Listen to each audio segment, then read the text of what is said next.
All right, what's up, everyone? Happy, I was gonna say Sunday, Friday. Yes, it is Friday, y'all. We are here to talk about the second to last episode of True Detective Night Country season 4.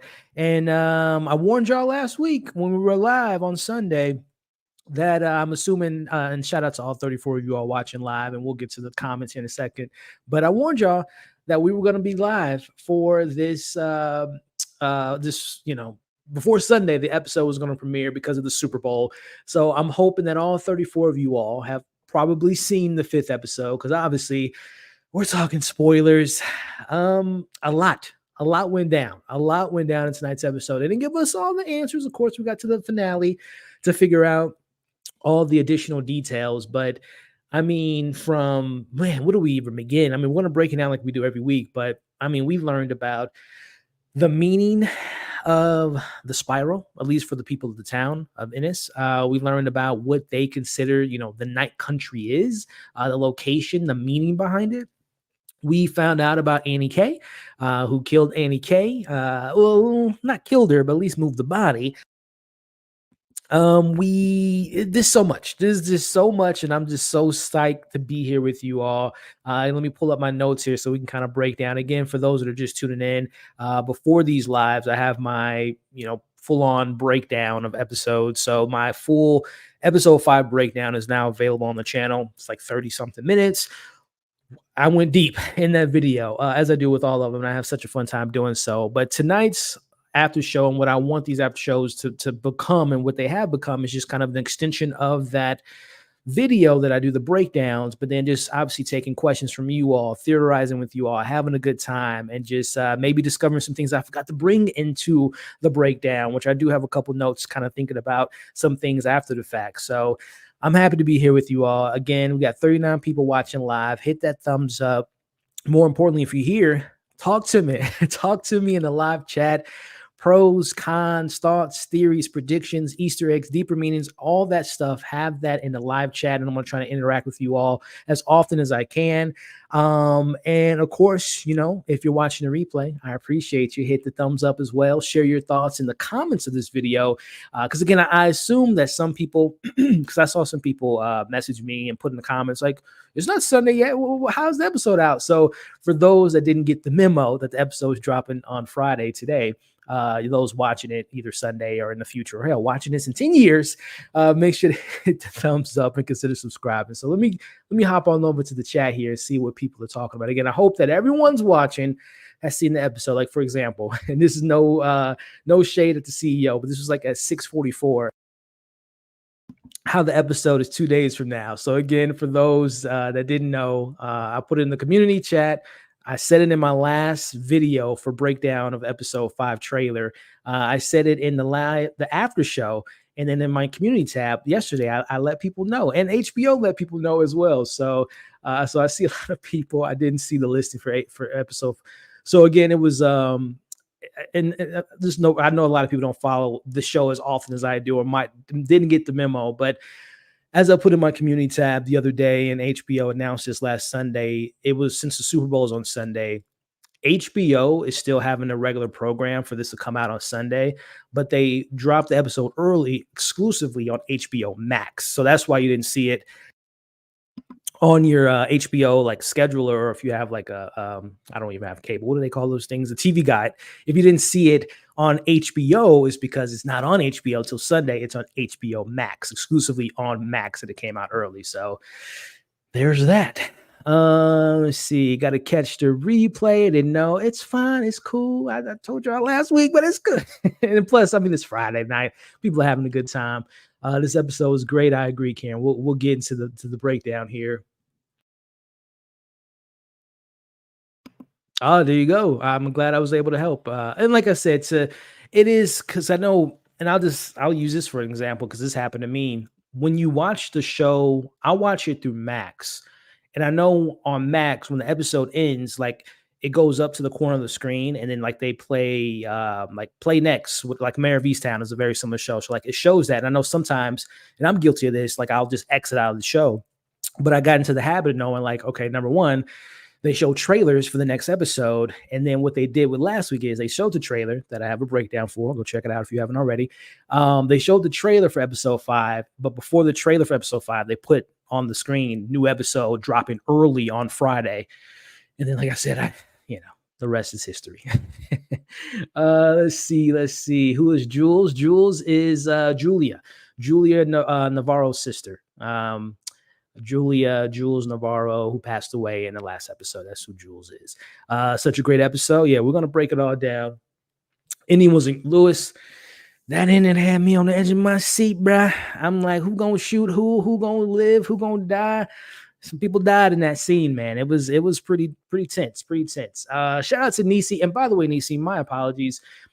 On 2 weeks ago, you sent me a cash app that I didn't respond to during the live stream to thank you last week. So I want to thank you for that.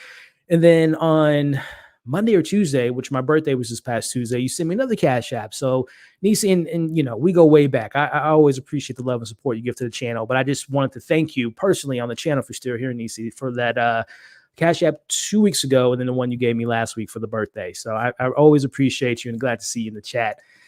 Let's see, 6 episodes have made it rush to a couple things. Yeah, we're going to get to that, Kimberly. I definitely, and then again, I said this in my breakdown, but I definitely had some issues with some of the characters, how they were handled with the limited, episode breakdown. WTF, yeah, the only thing that showed was, like I said, Blackula, if you're looking at HBO, it's not going to be on HBO. It's exclusively on Max, like the Max app. It used to be HBO Go, HBO Max, and it's Max. So like the actual physical app, and maybe I should bring it up on the screen.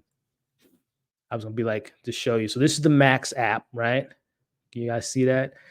And then if you click on True Detective, let it load up, and you scroll on down, you see it right there. Episode 5 is right there. The new episode is on the Max app. Again, not on HBO. It's on the Max app. Cool. Let's see. This episode was dope. I agree, Daryl. It was. Oh no, go enjoy it. We might still be live when you get done with the episode. Well, it's a little bit longer episode for sure. Let's see. He's saying pop in and say hello, made friends with the like button. I'll watch tomorrow replay after I see the episode. Happy Friday, everyone. Happy Friday to you. Appreciate you stopping by. And let me know on the replay your thoughts in the comment section. Yeah, for sure. Oh, thank you, Nisi. I'm glad you're here. Again, thank you for all the continued support. So, man, where do we begin, y'all? This episode was just I'm gonna get into my negatives. It was just a couple negatives with me in this episode, and it really not involves the A plot, but more of the B, C plot, which is the supporting characters, a la Leah, Kayla. Some of those characters, and this is no fault to the acting, but the writing of those characters, they come off very one note and one dimensional. And again, we'll discuss that as we kind of go along. But besides kind of those issues, this episode just gave us a really good amount of, and it didn't give us all the answers like I mentioned up top, but it gave us the scientifical reasoning why the scientist died, right? We'll talk about that. We also hear about the connections to Kate and the mines and Tuttle. We already knew that Tuttle was involved back in episode 2 or 3. Was it 2 or 3? I think it was 2. When Peter was doing the research and said that the LLC was Tuttle, but then he went further into the research in this episode, and we found out that they're in correlation with Salal. So there was that. The understanding of what some people of this town believe the spiral to represent. Obviously, it's a different representation in the season 1 of True Detective of what the spiral meant, and like the Yellow King and sacrifices to get closer to that. Where we find out it's a different, or at least it's a different. It's still not a good thing, but it's more of used as a warning with the people here. And then we also learn what the the definition of the night country is. So, and then of course, like I said, Hanky, man, I wonder if Hank, and we'll get to what happens to Hank later, but if his bride from overseas would have came in last episode, I wonder if he would have just wiped his hands clean and just been like, you know what? I'm no longer part of this corruption scheme with Kate and the Tuttles and, yada, yada, yada. So, we'll get to Mr. Hank in this episode, but a lot went down for sure. So let me pull up the episode, and as we do every week, we go kind of again. I'm not gonna cover. I don't want to do the same thing I did in my video, but I want to expand on some of the scenes that really stood out to me in tonight's episode. And of course, reading you guys' comments to see if there's anything that I missed or anything, maybe a different interpretation of a scene, Easter eggs, whatnot. But I gotta say, opening up this episode was quite effective. I've seen my fair share of movies and shows. I see my fair share of movies and shows that have funerals and autopsies and discovering of bodies, getting rid of bodies, yada yada yada. Uh, Nothing comes to mind, but I'm pretty confident that I haven't seen a cremation as detailed and as like just cold and unsettling as this opening scene shows us here.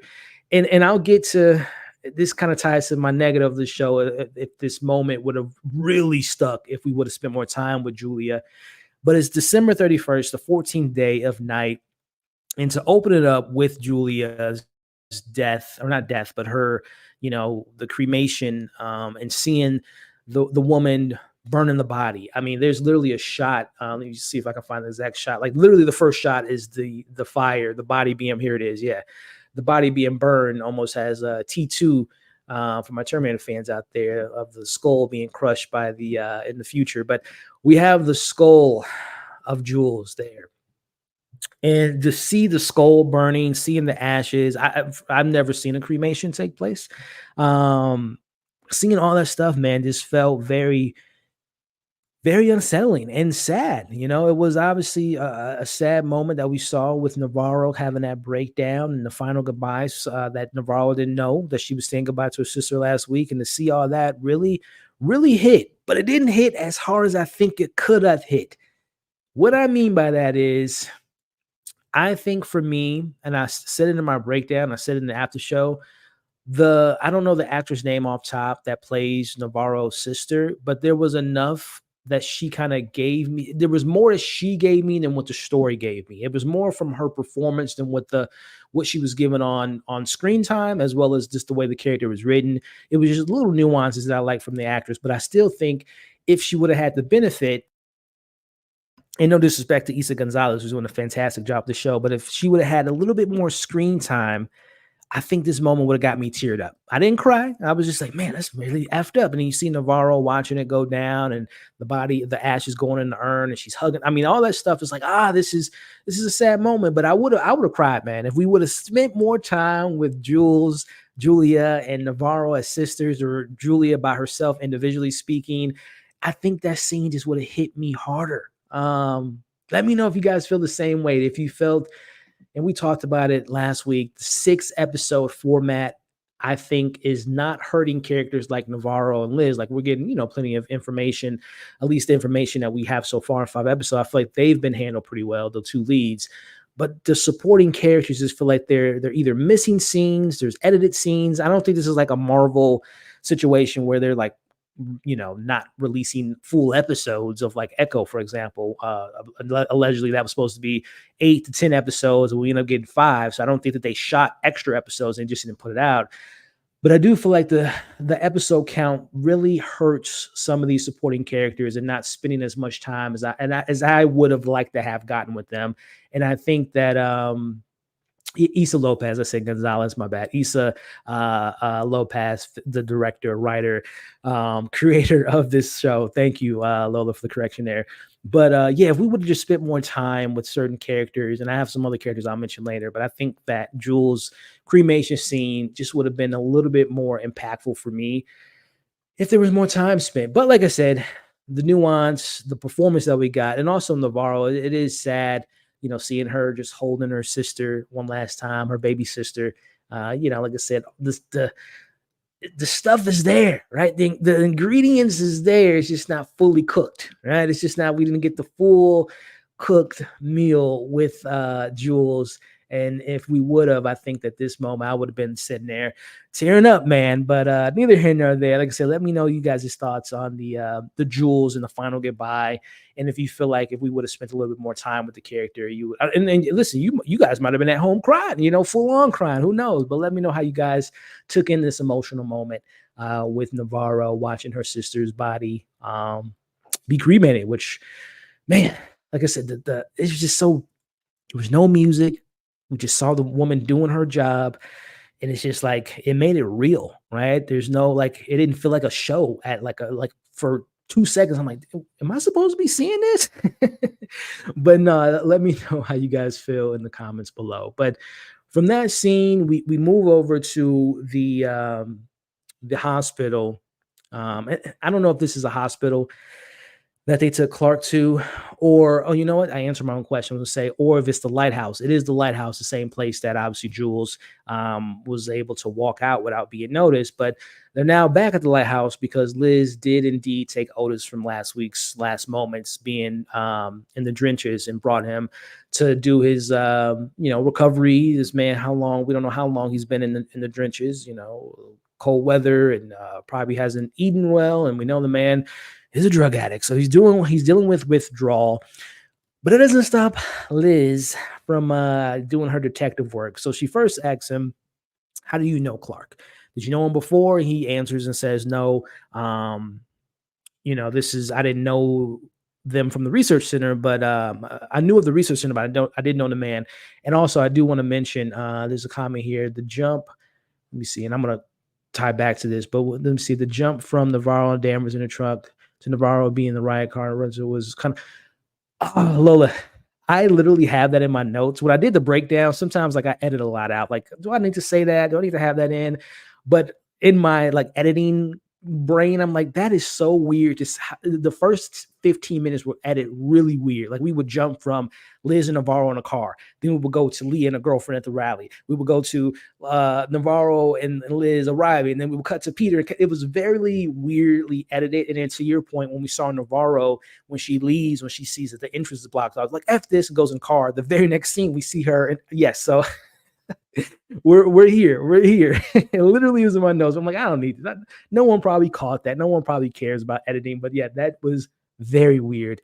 Thank you for calling out. Anyway, and also too, speaking of like not weird, but like you mentioned jumping, we did get our first time jump in the season. From last week, we ended on Christmas, and then now we're in December 31st. So we do get that time jump for the first time, because at first, when I'm watching these episodes, I'm like, again, going back to my editing and noticing things, I'm like, why is Navarro, where's her bruises? Didn't she get her ass beat last episode? Where are the bruises? Where are the cuts? But then I'm like, oh, I mean, she still healed pretty quickly. Shout out to the, whoever hooked her up and fixed her bruises. But it's explained as far as, that time jump was 6 days. So she has 6 days to heal, 6 days to get her bandages and wounds to heal, whatnot. So that is I just want to bring that up as far as time jump. This was our first one, which, in the detective show, you don't want to, like, what did we miss in those 6 days? Like, we still don't know. I don't know, going on a side tangent. Those guys in Navarro got into a fight with, like, we don't know what happened to them. They clearly didn't call it in. So like, they was just like, I guess, backwood fighting, it's like we fought and that's the end of it. But I thought they were going to maybe report her. And also, like, they didn't even address in this episode, like when Liz found Navarro by the Christmas tree, like all zoned out. No conversation about that. Like, what happened, Navarro? Did you not? Why is your ear bleeding? So they didn't address that moment. So again, that time jump, that would have been nice to maybe address some of those things. But again, I assume if it's not shown to us, then it just wasn't purposeful. Anyway, speaking of purpose, this scene does have purpose, which is, how do you know Clark? I didn't know of the man. I just knew of the research center. Next question she asks him is, okay, why did Clark, like, how did you all come into contact? Because obviously he met Clark because he got the coat from him last week, and he said that he was in the night country. He's like, oh, I didn't remember saying that. I think he's on drugs, so he probably didn't remember saying that. But there is some validity to that, and we'll talk about the night country and that location later. But he says that Clark got into contact with him, again, assuming this is like after the fact. He says that he wanted to know how he survived.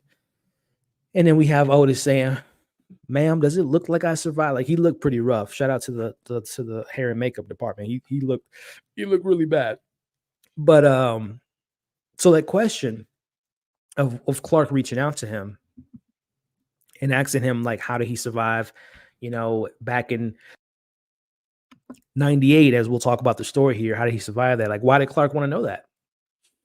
Was it, again, assuming this is after the scientists died and Clark and him were conversating about that, is Clark trying to recreate this? Does he want to know how he can? Again, there's so many questions. I can't wait to finally talk to Clark. Before I went live, I shot my trailer breakdown for episode 6, and I kind of talk about it a little bit more as far as what I hope to see. And I got a couple other videos I have planned for later next week in regards to like theories and whatnot. So I'm very excited and curious to find out more about Clark. Whether he's crazy but didn't have anything to do with the scientist's death, whether he's crazy in love and didn't kill his girlfriend and Annie K. I'm just very excited to learn more about Clark, and I'm hoping, based on, again, when you see the trailer, we're definitely going to see Clark next week.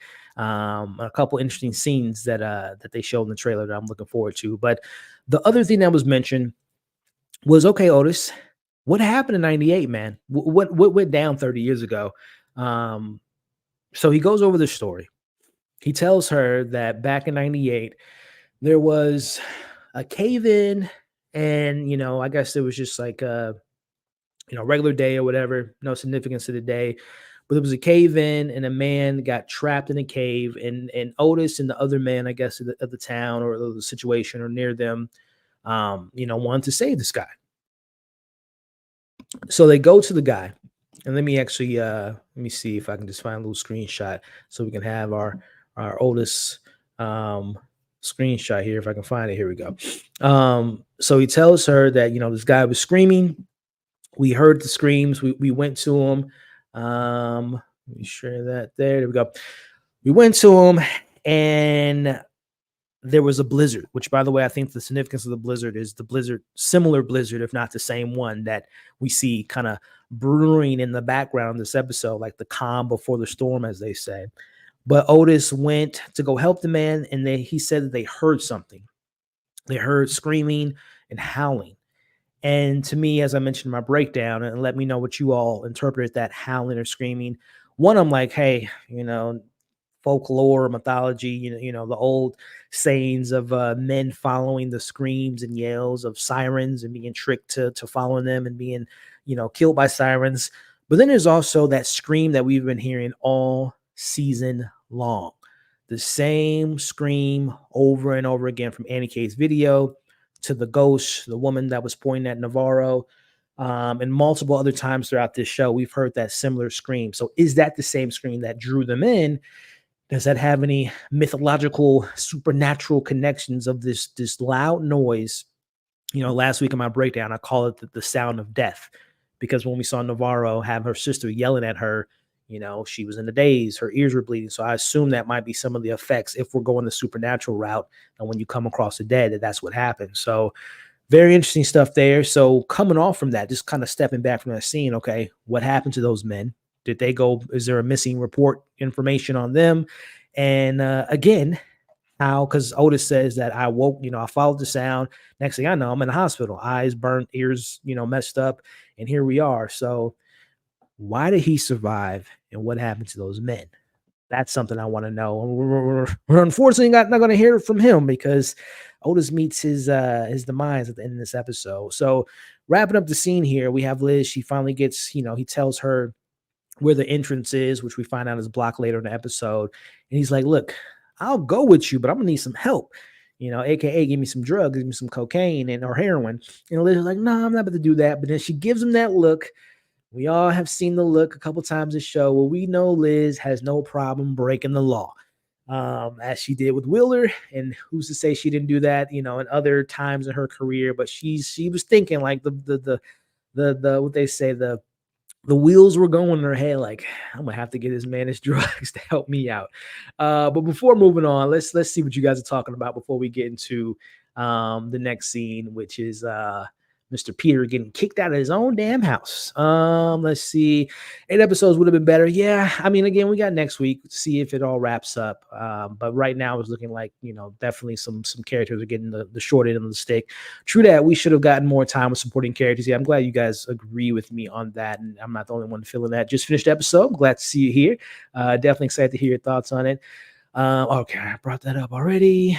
Very rushed pacing in the first half, and then Liz and Navarro. And the Liz and Navarro implication of murder. Yeah, we'll get into that for sure. That was a oh, thank you. It's one of my favorite films of all time. Shout out to Jurassic Park. I'm so glad that you guys were on the same page. And like, this is a weirdly edited first half. Also, last episode, Navarro said his sister could be tomorrow and would be 6 days ago, and she could have just not cremated. So yeah. Well, yeah, that is. Well, they said that they were gonna get the body, but it takes. Yeah, I would assume it takes a few days to prepare all that stuff in regards to cremations and whatnot. Will the episode be longer? Yes, if you're referring to the finale, yes. If you tune in last week to the live after show, I had said that the finale is I think 75 minutes, so an hour and 15 minutes, so a much meatier episode to look forward to next week.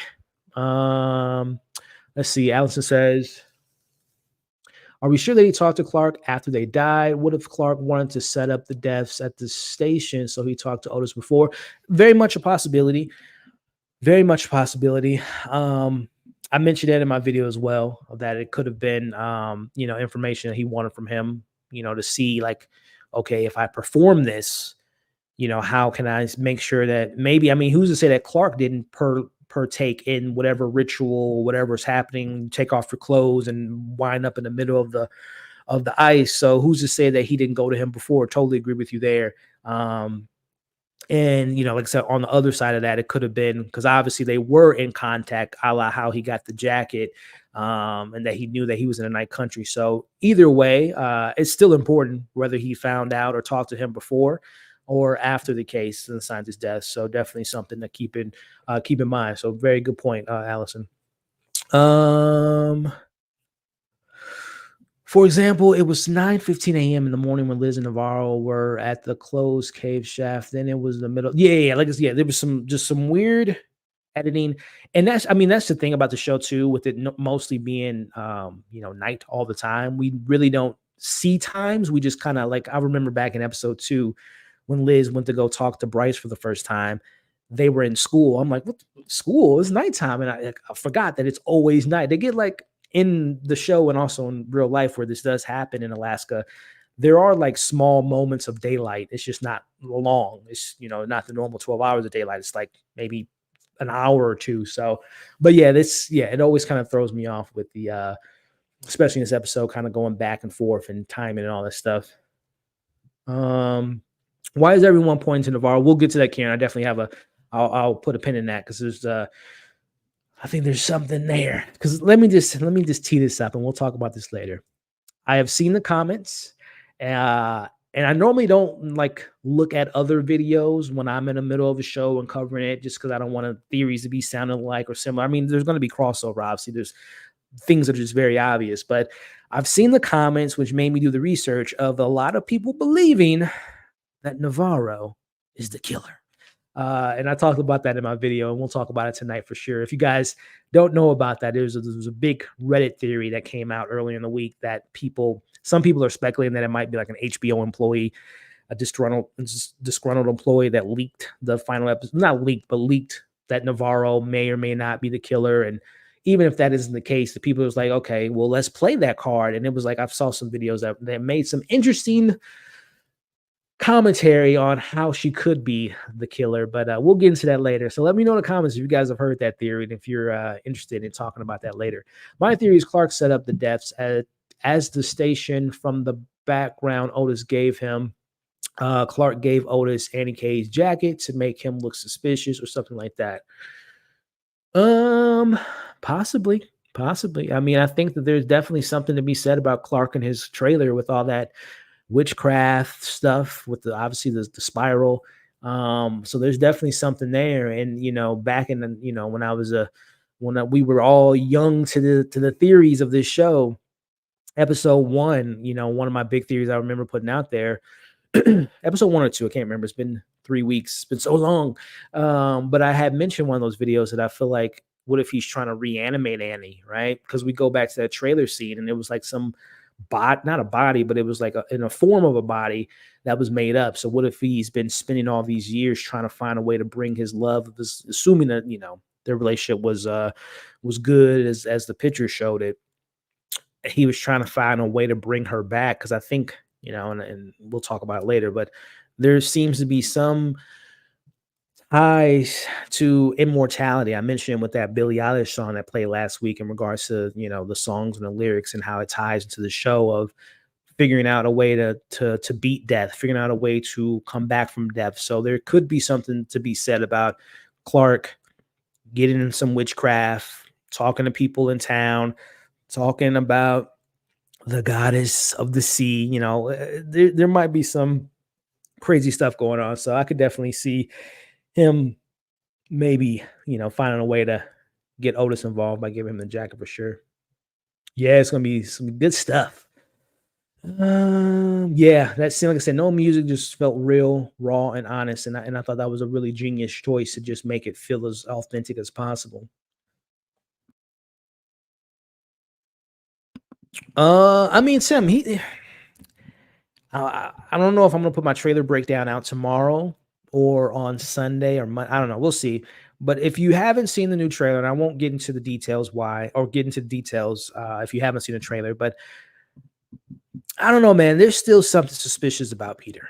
I don't know. And as I've talked about in my breakdown of this episode, and when we get to the last scene, it seemed all too familiar for me with Peter and Navarro. We know Navarro was involved in the cover up, at least one with Wheeler, but Peter just seemed he didn't seem too shocked to me. Like, obviously he had his moment, and I'm not jumping too far ahead, and we'll break it down further. But when he shot his dad, obviously he kind of broke down. Liz kind of held him, and we don't know how much time it was between that, him being held, and when Navarro came and them getting into action. But neither here nor there.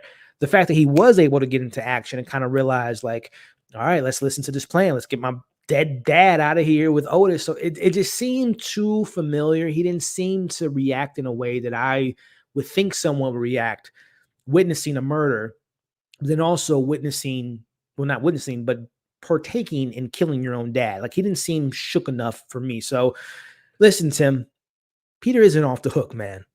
Peter is not off the hook. He seems, I want to think he's a good guy, right? One of the good guys. But something about, I can't remember if it was a couple weeks ago, but it was something that he did that was just like, Peter's suspicious, man. I think it was because he lied. He like said something to his dad. Like, he asked Liz what happened, and he found out from her, at least from her story. But then he asked his dad later in the episode, like, why are you asking him? You already found. So it's just like little things and certain looks that he has. We'll see. Didn't someone say last week that people at the lighthouse was gaslighting Jules? Did someone? I don't remember that. Are you referring to when we had our panel? Maybe someone brought that up. Or like enticed. Yeah, I think that was someone had mentioned it on last week's panel, that maybe to speak to the scientific reason and why that orange came out of her bed, that she was maybe triggered, and maybe there was just an orange in a room. And I think if that's what you're referring to, let me know. Listen, Vic. I had a little theory in my video that I put out tonight that ties into this whole Setna, goddess of the sea, and kind of other spirits or demons that's associated with her, that Kavik might be that representation of another figure that's kind of within that lore and that mythology. So there's a lot. Listen, there's still some suspects that we might thought were good that might be bad. But before we get back into this breakdown, do me a favor, y'all. We got 56, 57 now people watching live. It's Friday night, man. there's new movies out, there's new shows, there's people getting happy and hyped and psyched for the Super Bowl, people going out to the club. It's nice weather out here. But the fact that you all are spending your Friday night with me talking about this show means a lot. So if you can do me a favor, man, hit the thumbs up. Continue to share your thoughts in the comments for I can see what you're talking about, all your thoughts and theories and whatnot. And consider sharing this video too, man. Like, hit the share button if you have a social media outlet that you know people like to talk about the show and want a place to talk to others about it. And hit the share button, man. Share it on your Facebook or your Twitter, or X, I should say. And we can welcome some more night countryans, if that's a word, to the conversation. So do me a favor, and like I said, hit that like button, share your thoughts, and consider sharing the stream for we can get the conversation going. I'm just looking at some of the comments before we move on. What do we think about Rose still she being involved? There's, we talked about is she dead or alive? I think a lot of us came to the conclusion that we think that Rose is a real person, that she's no longer dead, or as I mentioned last week, she might be in limbo, kind of in and out of the human world in the night country. But her involvement is still in question, especially when Navarro tells Peter, go to Rose and she'll show you where to put the body, which is, she said, take you to Jules, which was take you to the ice where I put my sister. That's a lot of faith that Navarro has in her to not want to call the cops about being suspicious about why is this boy throwing bodies in the sea. So there's something to be said about that moment. Like the Navarro went to her or told him to go to her to take care of the body. So something to be said about her still being on the chopping block as a potential character that is involved. But speaking in involved, or I should say not being involved, I talked about it earlier, that the 6-episode format has hurt the supporting characters. We talked about Jules. Let's talk about this character here, and that is Kayla, who is the wife of Peter. We cut to the scene where she just is pack his bags. I want you out of here. He's like, this is my family too. This is messed up. And then we cut. It's like I said in my breakdown, I'm gonna say it here. Every single, and this is no fault to the actors. I just feel like sometimes the writing just gives them very little things to play with, and this is a perfect example of that. Every time we see a scene between Peter and his wife, Kayla, it's like in the middle of a conversation or in the middle of something. Like there's no beginning and we don't really get an end. It's just like we cut. Like he says his line, like, it's my family too. It's like, that's more of a conversation. You're not about to kick me out of my house. Let's figure this out. And again, there's no fault to the actress, to either actors, the one that plays Kayla and the actor that plays Peter. But I just feel like it's just one dimensional. The first time we saw her, they were, he was playing with the sun and made that drawing of who some might believe is the mother of the sea with Darwin. And then, they were kind of fooling around. Then Liz's call. And then every time after that, it's been an argument with them. I was led to believe that this whole, him staying out at night, him taking the call from Liz, him, being a police officer was just like, this is a kind of a one-time thing. Cause I don't imagine this town has a bunch of mysterious, not mysterious because this town is known to see dead people, but I don't feel like this town has a bunch of like cases like this of these scientists who disappear and then magically pop up. So in my mind, I'm like, this is just like kind of part of the course as far as why is Kayla being so mad at her husband doing his job. And there's maybe a murderer out there. Like, I don't know. I just feel like it's just so one note. It's just so one dimensional. Again, no fault to the acting from both actors, but I just feel like every time we cut to them, it just feels like this is when I don't want to say check out, but it's like, I'm not going to really pay attention too deep into the scene because nothing's going to probably come out of it because it's the same thing over and over. I'm mad at you. You're gonna take the call, you're gonna miss your son, put him to bed. It's like the same old thing. I'm hoping that it's gonna have a payoff next week, but as of right now, the Kayla story, Peter relationship, not working for me at all. honestly, if they get a divorce, I don't even know what's going to come of that relationship. But um, yeah, I'm wondering how you guys feel about that. Let me see here. I knew from the beginning that these characters were involved, so I feel very. Yeah, a lot of YouTubers talking about how Navarro. Yeah, we'll kind of get into my thoughts about that a little bit later. I haven't heard the theory about Navarro, but it makes sense to me. Rose, the visions, they seem surreal. Yeah, we'll save that. It's again, I saw some of the video. I saw two videos that were excuse me, that were very detailed, and they didn't really. I don't want to say they took a side, but they made some good points about how Navarro could be the killer. I'm like that lines up, but I don't know, man. I don't know. We'll get to my thoughts a little bit later, and I'll kind of give what that theory leads to, or why some people are coming to that conclusion that she might be the killer. Also, Rose definitely is and was a part of the cult. Maybe she taught the Tuttle school and left to move to Alaska. Clark is totally a part of the cult, or stumbled upon it somehow. That's a good theory, Allison, because she did say, and I actually have this in my notes when I make a. I don't know how long it's going to be, but I'm going to do like a video kind of highlighting all the characters, unfinished storylines, predictions, theories, and one of the things that I had under her is when she said to Navarro in that kitchen scene last week, I used to be a very serious person doing serious things, so yeah, I mean, I'm thinking of shout out to Apple TV Plus, I would say Severance, Servant, by M. Night Shyamalan, and that involved like a cult, and how when people leave the cult and they try to, have a new life or whatnot, but their old life tends to keep following them.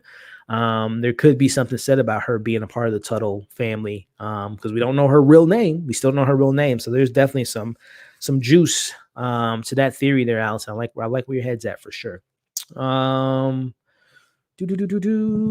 Hank and Kate are either related or something, a part of the cult. Peter knows more than he is letting on.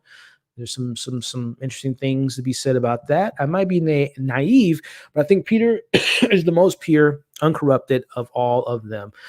I'm kind of in the same camp, but it's just been like these little looks. And again, I don't know, Kimberly, I don't know if you saw the trailer to next week, which I'll be doing my breakdown, releasing that sooner rather than later. But again, go back to the end of this episode when he like cuts into a gear and he's just like, we got to do. I mean, he got emotional again when Liz hugs him. He's kind of tearing up. He seems a little bit sad. But I mean, I don't know about y'all. And I hope to never be in a situation like that where you're like picking, not a stranger, but picking someone that's not your blood and shooting your dad. That seems like that would rock someone. But he was just kind of like cool, calm, and collective to an extent. So I don't know, man. I don't know. So we'll see. Yes, thank you, Vic. Hit the thumbs up, everyone. I'm psyched for the Super Bowl trailers. Yeah, it's gonna be some Deadpool 3 that I'm really, really excited for. Yeah, the avalanche. Yeah, we'll talk about the excuse of the avalanche there, right? Let's see. Yeah, you guys are talking about the avalanche. Let's get to the avalanche. Let's see. Is there anything you guys want to talk about with Kayla? Let me know how you guys feel about her.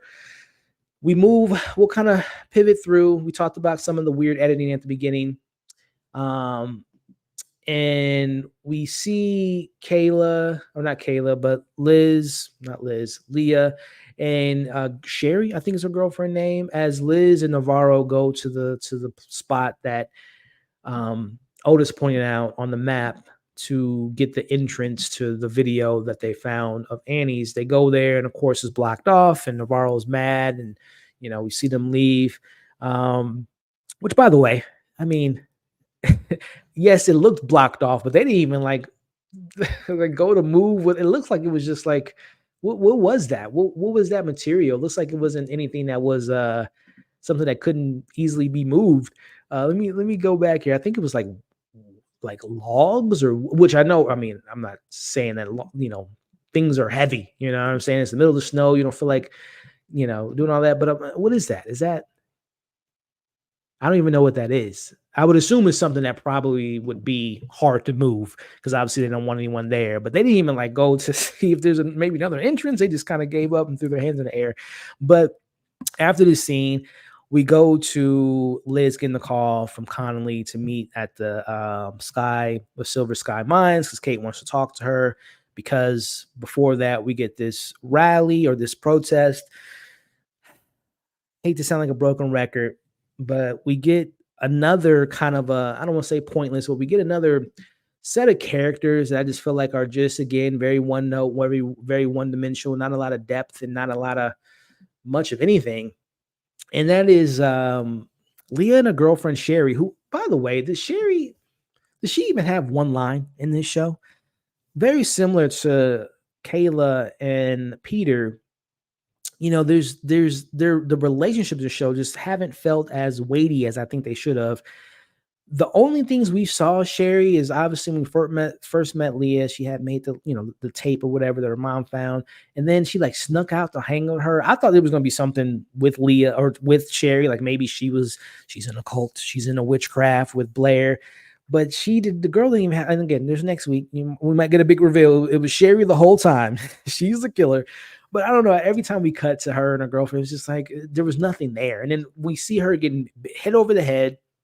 And Navarro comes to save Leah. And I don't know, man. That was Leah, her girlfriend plot again. Kayla, Peter, Jules. What I'm getting at is supporting characters aren't the most developed, and it kind of hurts the show in a sense. Again, you got two great leads, so some interesting backgrounds, but everything surrounding them is just not as compelling as their. Which I mean, a lot of shows have that. I mean, of course, your supporting characters aren't going to be as interesting as your main character. In some cases they are. Shout out to some of the greatest shows, Game of Thrones. Some of the most supporting characters were more compelling at points than the main characters, and many other examples of that. But yeah, man, and I talked about it in my video, and I don't know if you guys feel the same way. Again, this isn't a fault to the actor, but the actress that plays Leah, the stuff that she's given is, again, just one note. Rebellious daughter, teenager. Stand behind her 100% with being an activist, being a part of the cause of making the people of the town, the powers that be know that you're messing with our town. There's stillborn babies, there's pollution in the air. So I'm all behind that. But everything else about Leah is just kind of annoying. Last week when her mom got her out of trouble with Kate, she didn't even say thing. I know she's being mad, like, pigs, you're a fucking pig, you're a pig, you're helping. I'm like, I get it. She's a teenager. We've all been teenagers, but it's just like, damn, man, you're annoying, bro. And again, nothing against the actress. It's just the way the character is written. And I know some that's purposeful. A lot of teenagers in movies and shows are meant to be kind of like a tipping point or to make our characters be on their toes, right? But yeah, Leah's just she's kind of annoying. But before all that's happening, I forgot to mention, I spoke about it more on the breakdown, but there's a scene where Peter excuse me, I got my throat there. When Peter goes to his dad's house and his dad is singing on his guitar. The importance of that scene is back in episode 2, Leah and Peter had a conversation about their parents, and Leah or Peter tells her, before my mom left, she would tell me these stories about my dad and, playing the guitar, singing the songs, being a little bit more of maybe a kinder person that he knows his dad to be. So it was interesting for him to kind of sit there and listen to his dad. Like, he never saw the side of his dad. And as I said in my breakdown video, which I hope you guys watch before this or after this, or, whenever you get some time, the lyrics were very important. I want you guys to think about, or if you rewatch it or if you watch the breakdown, I kind of point out the lyrics, but it was a song about him, essentially, right? It was like words like, I'm bound to lose, a king with no crown. Just kind of, again, very metaphorically speaking, something that I think speaks to who he is, what he's going through, and this kind of path that he's been on of what we find out later being a part of Annie K's murder, and at least moving the body. I think there might be a little bit more to that story than we got, but I think that song and those lyrics were very key to how he's feeling as an individual. And maybe that's when he's at his most vulnerable, is when he is able to write songs and write about things that's going on in his life or whatnot. So I thought that was, the music is very important to the show. As I talked about in previous videos, it's not just like, I know last week a lot of people like Billie Eilish, that song is kind of threw me out of the scene, but listen to the lyrics of that song, listen to the lyrics of this, the opening scene, the opening credits. So the music is very important to this show because it tells a story, without necessarily saying the words. The lyric speaks for the scene. It's almost a character within itself. So we talked about the riots. Leah, annoying. Liz wants her to be booked, which I think is smart. She needs to be off these streets because she's just running amok. But we go to this meeting. And let me tell y'all something, man. Kate has been trained by her PR team, the Tuttles, because at the station, Peter tells Liz that I've got some more information, which again, talk about the suspicious nature of Peter. Either my man is a great officer, Sherlock Holmes, #1 detective, because he finds everything. Peter cracked Annie's phone. I don't know how he did that.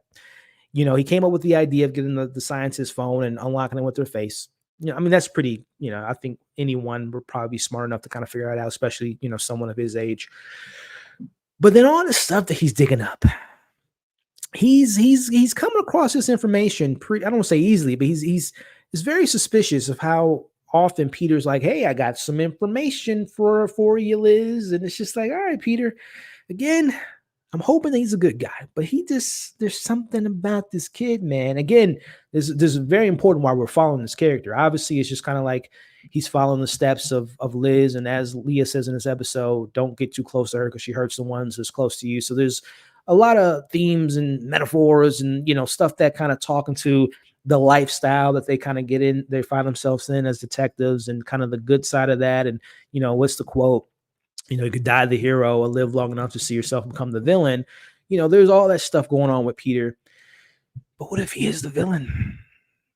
What if that story of him being a good guy back in the day, everyone's talking about Navarro's got split personalities. Who's to say Peter got some screws loose in his head? Grew up without his mom. Mom just disappeared.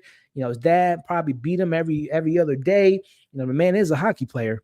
And not to poke jokes at hockey, but hockey's not a tickle sport. There's a lot of physical damage that goes into hockey players, with concussion protocols and things of that nature. So who's to say that Peter don't got a couple screws loose is what I'm getting at, y'all. But anyway, we fast forward to the Tuttle conversation. So Peter again finds the information.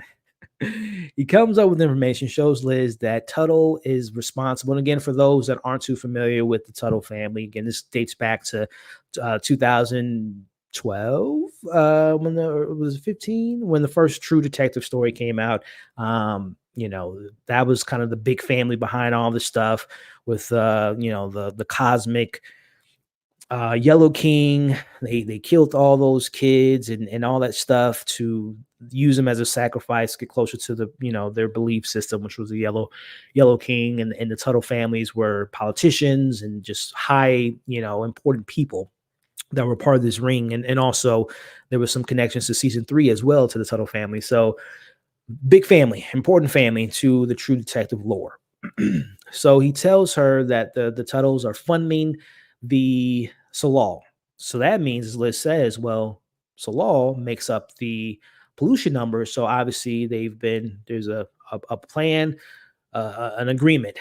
Fund us to do what I have been saying for, a couple weeks now, that, it's been hinted at since episode 1. What do they do at Tuttle? Or not Tuttle, but what do they do at Solal? They're looking for the origins of life. They're looking a way to stop decay of the body. They're looking a way to, cure cancer. But I think they're looking for a way for immortality, a way to defeat death, to conquer death, to manipulate death. I mentioned that in season 1 of True Detective, their purpose and goal was to reach a higher plane of life and to get closer to this cosmic being of the Yellow King. Fast forward 10, 15 years later, maybe that plan has evolved into, okay, this is another route for us to take to get to the Yellow King, and that's cheating death and finding a way to manipulate death and whatnot. So Peter tells her that, and, Liz is starting to be like, wow, this is a lot bigger than I imagined. And I'm very curious on how they're going to handle that, next week, and I'm referring to the Tuttle family, or how they're going to address that. Are we looking at, as someone mentioned earlier, I think it was Allison, Rose, is she part of the Tuttle family? Kate, is she a part of the Tuttle family? I'm just very curious on how they're going to handle that big reveal. Like, are they going to blow the doors off and have all the evidence to their disposal to out them? They clearly weren't outed. Russ didn't, take them out from season 1 all the way to, season 4 where we're at now. So they're clearly high up there. They're untouchable. So I'm very curious on how that's going to be resolved. Let's see here. And before we move on, let me see what we want to talk about next before we get to the comments here. We got some more stuff to talk about with that meeting. The slab avalanche. Okay. All right. If you say so. Let me scroll up here. And again, guys, I appreciate y'all. Hit that thumbs up if you guys appreciate the content, the commentary, the fun discussions, and hit that subscribe button too if you're not subscribed. I would really appreciate it. Let me just go here. Let's see what Allison's talking about. Navarro sure put a lot of trust in Peter to clean up the mess and not mess up. Yeah, there's a lot of trust that's in this episode. There's trust from Liz telling or revealing what happened with the Wheeler case, thinking that he's going to take the information and not run with it. Connolly, he clearly knows what happened. Well, he doesn't know all the details, but he's able to put 2 and 2 together that, they were covering up a murder. So there's a lot of trust in this show. Rose, again, that Peter's going to go to Rose, and Rose seems to be, we don't know the extent of that conversation. Like, he might go to Rose and say, hey, Rose, take me to, Julia, and, okay, thank you, see you later. And then he jumps the body. But I don't know. I think Rose is a little bit more like, why do you need to know that? Let me go with you. So it's a lot of trust that these people have in one another. So definitely something to look into. Sherry looks like she could be a young Danvers. Maybe that's why she, that would be weird. Because she looks like her mom, so she's attracted to her. I mean, okay, yeah, I guess maybe it's funny you said she looks like a young Jodie Foster. That is funny. I think the supporting characters are not developed because it's just 6 episodes. Yeah, I mean, and listen, yes, I totally agree with you, but I don't want to use that as an excuse because I've seen, miniseries. HBO is very known for, 5, 6 miniseries.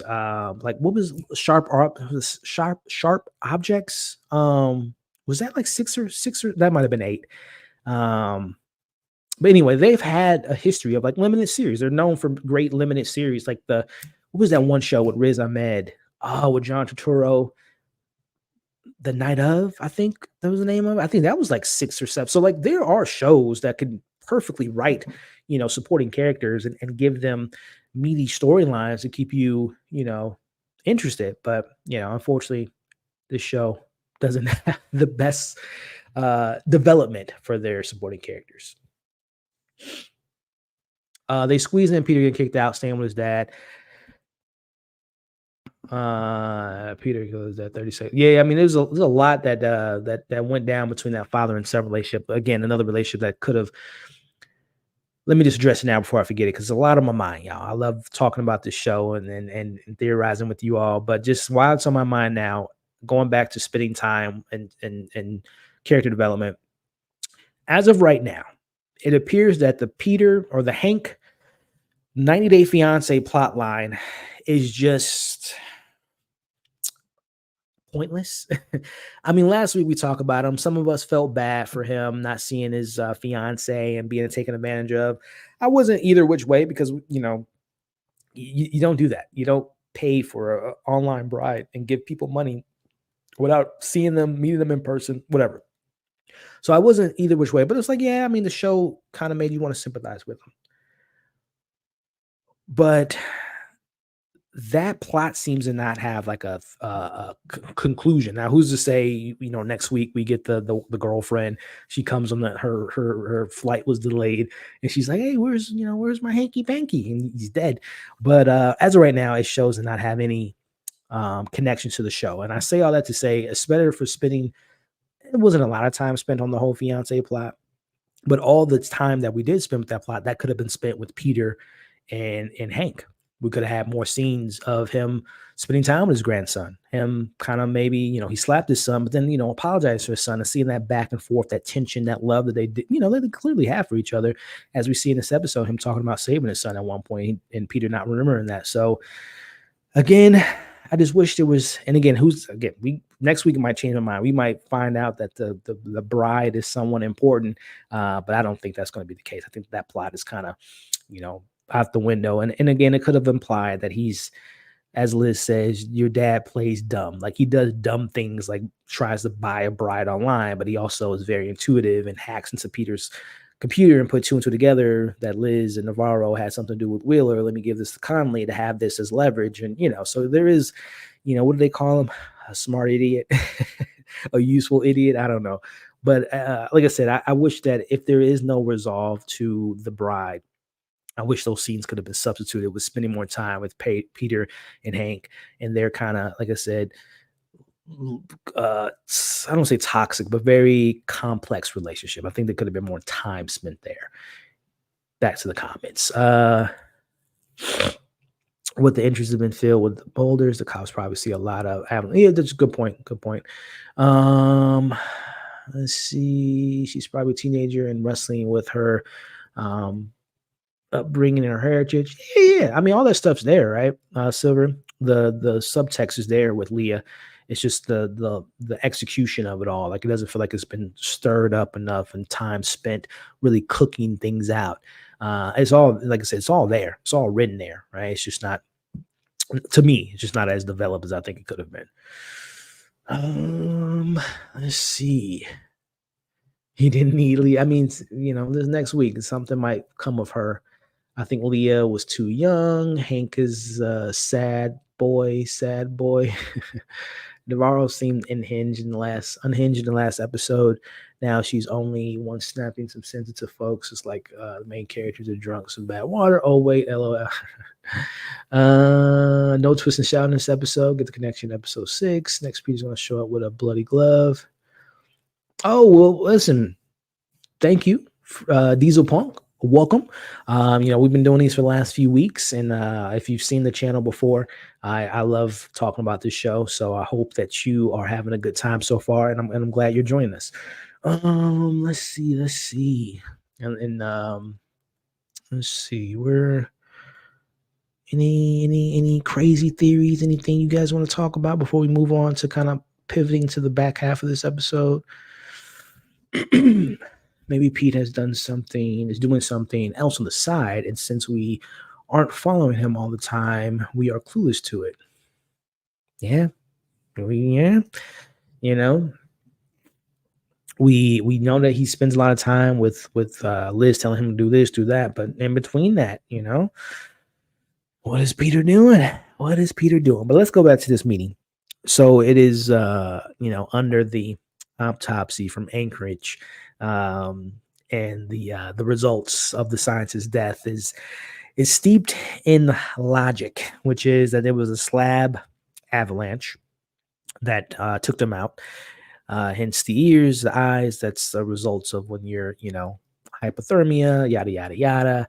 They want to go out and see the sun before the nightless nights came. Y'all smell that? Smells like BS. That's what it smells like. I don't believe that at all. Now, obviously, we had this discussion last week. Team, let me see if I still had a photo in the lineup here. Yeah, here it is. There's the team that believes there's a lot of supernatural situations going on in the show, and then there's the team that's like, no, it could be logically explained, and there's that fun balance there. For a team, it could be logically explained. I mean, yeah, it could have happened that they could have went outside. They got caught in an avalanche, and the results are what we saw. And to that point, and again, check out my full video. Some people were mentioning in my comment section, I think in episode 1, or at least earlier on the show, that the similarities between what happened to the scientists and the disappearance and the situation surrounding that is very similar to a case that happened a long time ago. Let me see if I put a picture in my little rundown here. I think I do have a picture, and I'll get to the importance of that if I have it. If not, I'll just explain it. But I thought I'd put it in here. But a lot of people were connecting the disappearance of the scientists to, oh, here we go.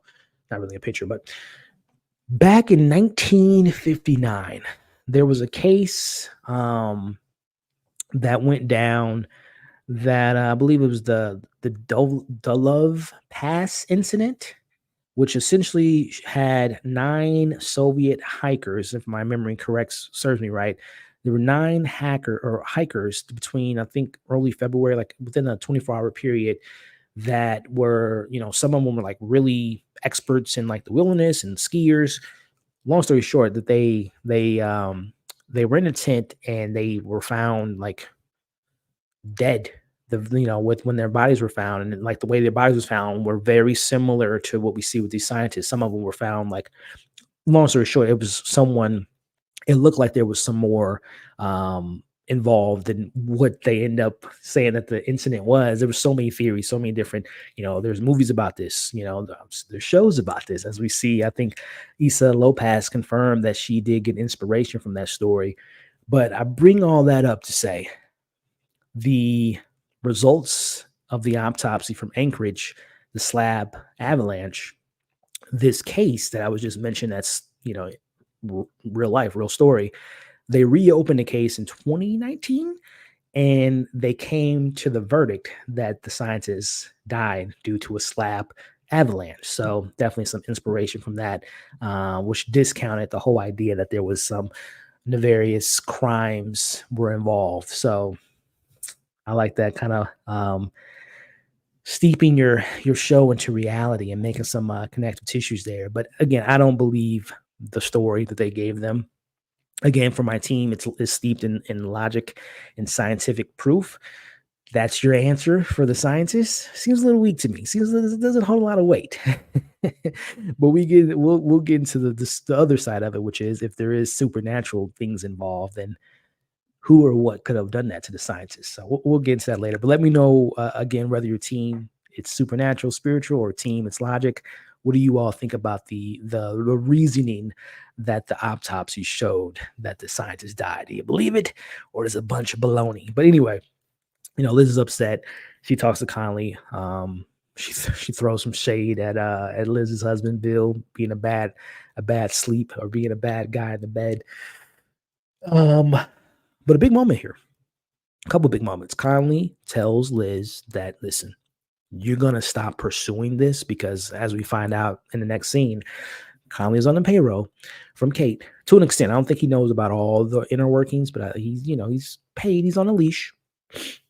Listen, Liz, you drop this case or you and Navarro covering up Wheeler, let's just say it won't be kept secret if you don't listen to what I have to say. So he's dangling over her head, but someone had mentioned earlier the trust of this episode, the trust that Liz is going to trust Conley to not give that information. That's a tough pill to swallow, but he knows about that, and we later find out he knew about it because of Hank giving him information from his son's laptop. But now we get a big moment here, and that is, I don't think it took a rocket scientist to figure this out, but when we first met Kate back in episode 2, I'm like, come on, man, she just screams villain. I mean, look at her. This is good casting. She just looks like a person with bad intentions or cover-ups or the corporate devil. But anyway, we go to this scene in the car. By the way, this is I love looking at the opening credits, because at the end of each opening credit, they give us like a little Easter egg of what we can expect to see. And normally those little images are very important to the episode, which this is very important. Conversation between Liz and Hank. So Liz is like, listen, Danvers isn't giving up this case. I'm saying this without saying this, but take care of it. I don't need to know basis. I don't need to know how you're going to take care of it, but take care of it. Which just opens the Pandora's box of like, they pretty much confirm that the mines had to do with Annie's death. She says, don't let her go in that cave. Now, I don't know what's in the cave. I don't know what evidence is there, but it is enough there to cover up the caves and also to tell him, like, Liz is onto something. We need to make sure she's no longer a part of this case.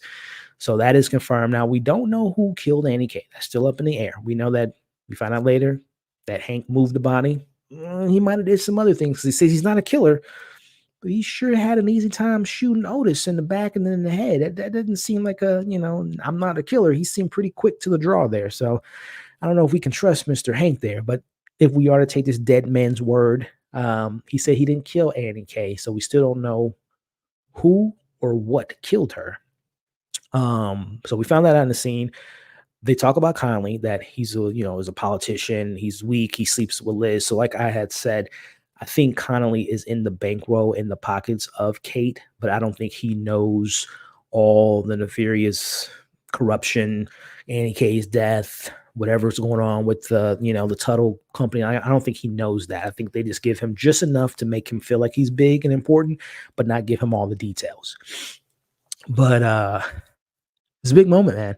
And again, I'm very curious because there was some words used like they. She said, we took, we took care of you, Hank. Alluding to they paid him off when he took care of Annie K's body, which we kind of talked about a couple weeks ago. That when he was on the phone with his bride, he said, I still got some money left. We all kind of talked about it, that it might have been money from the Annie K murder and covering up, which was pretty much revealed here.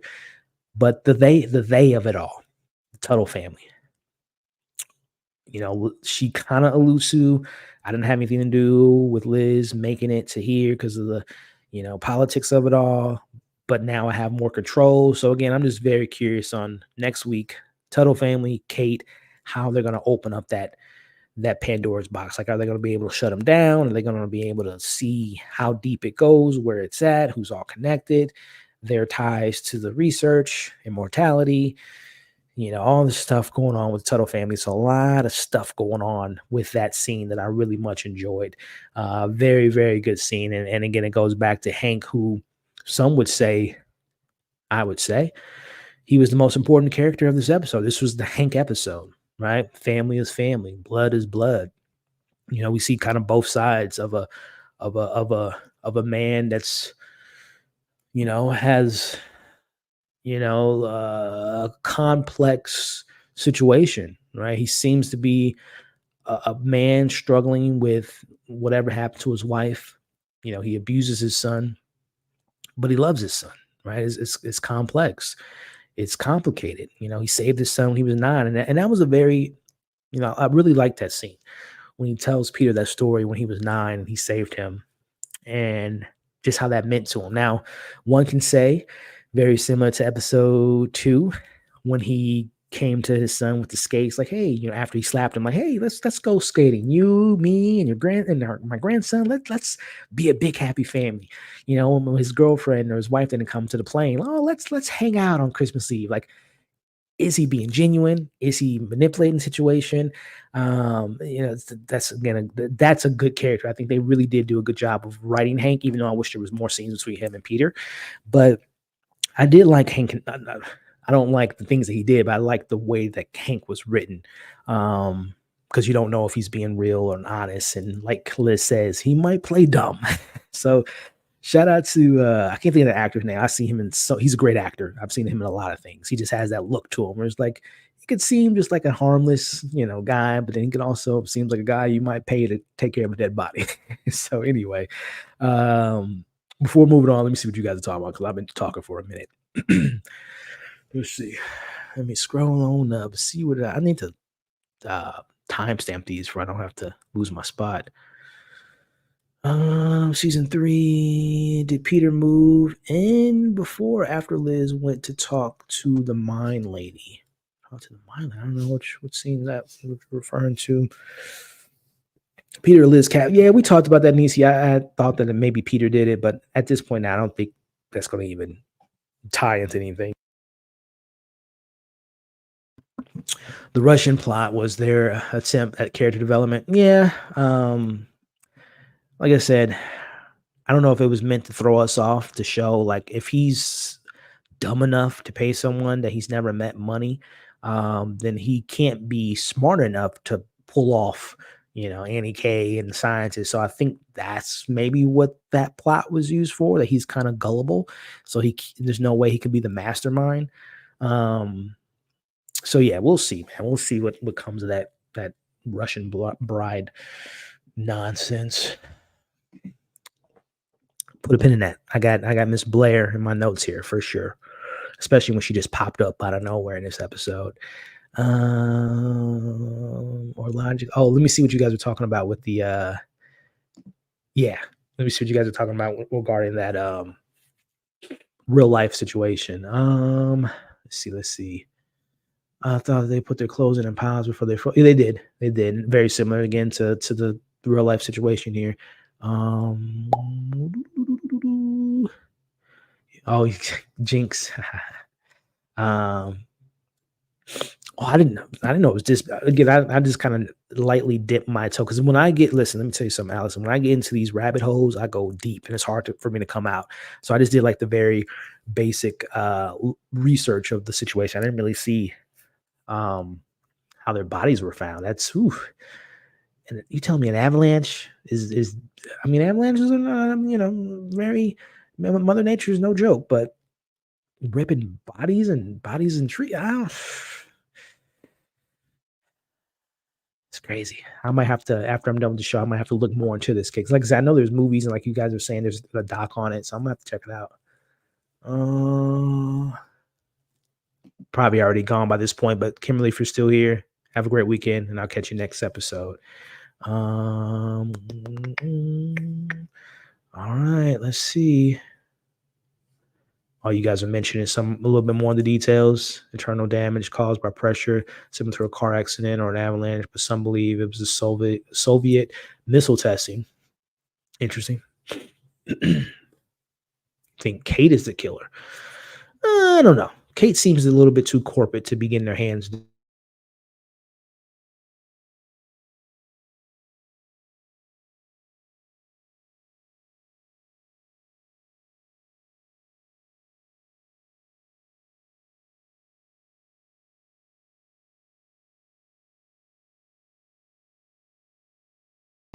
Are we back?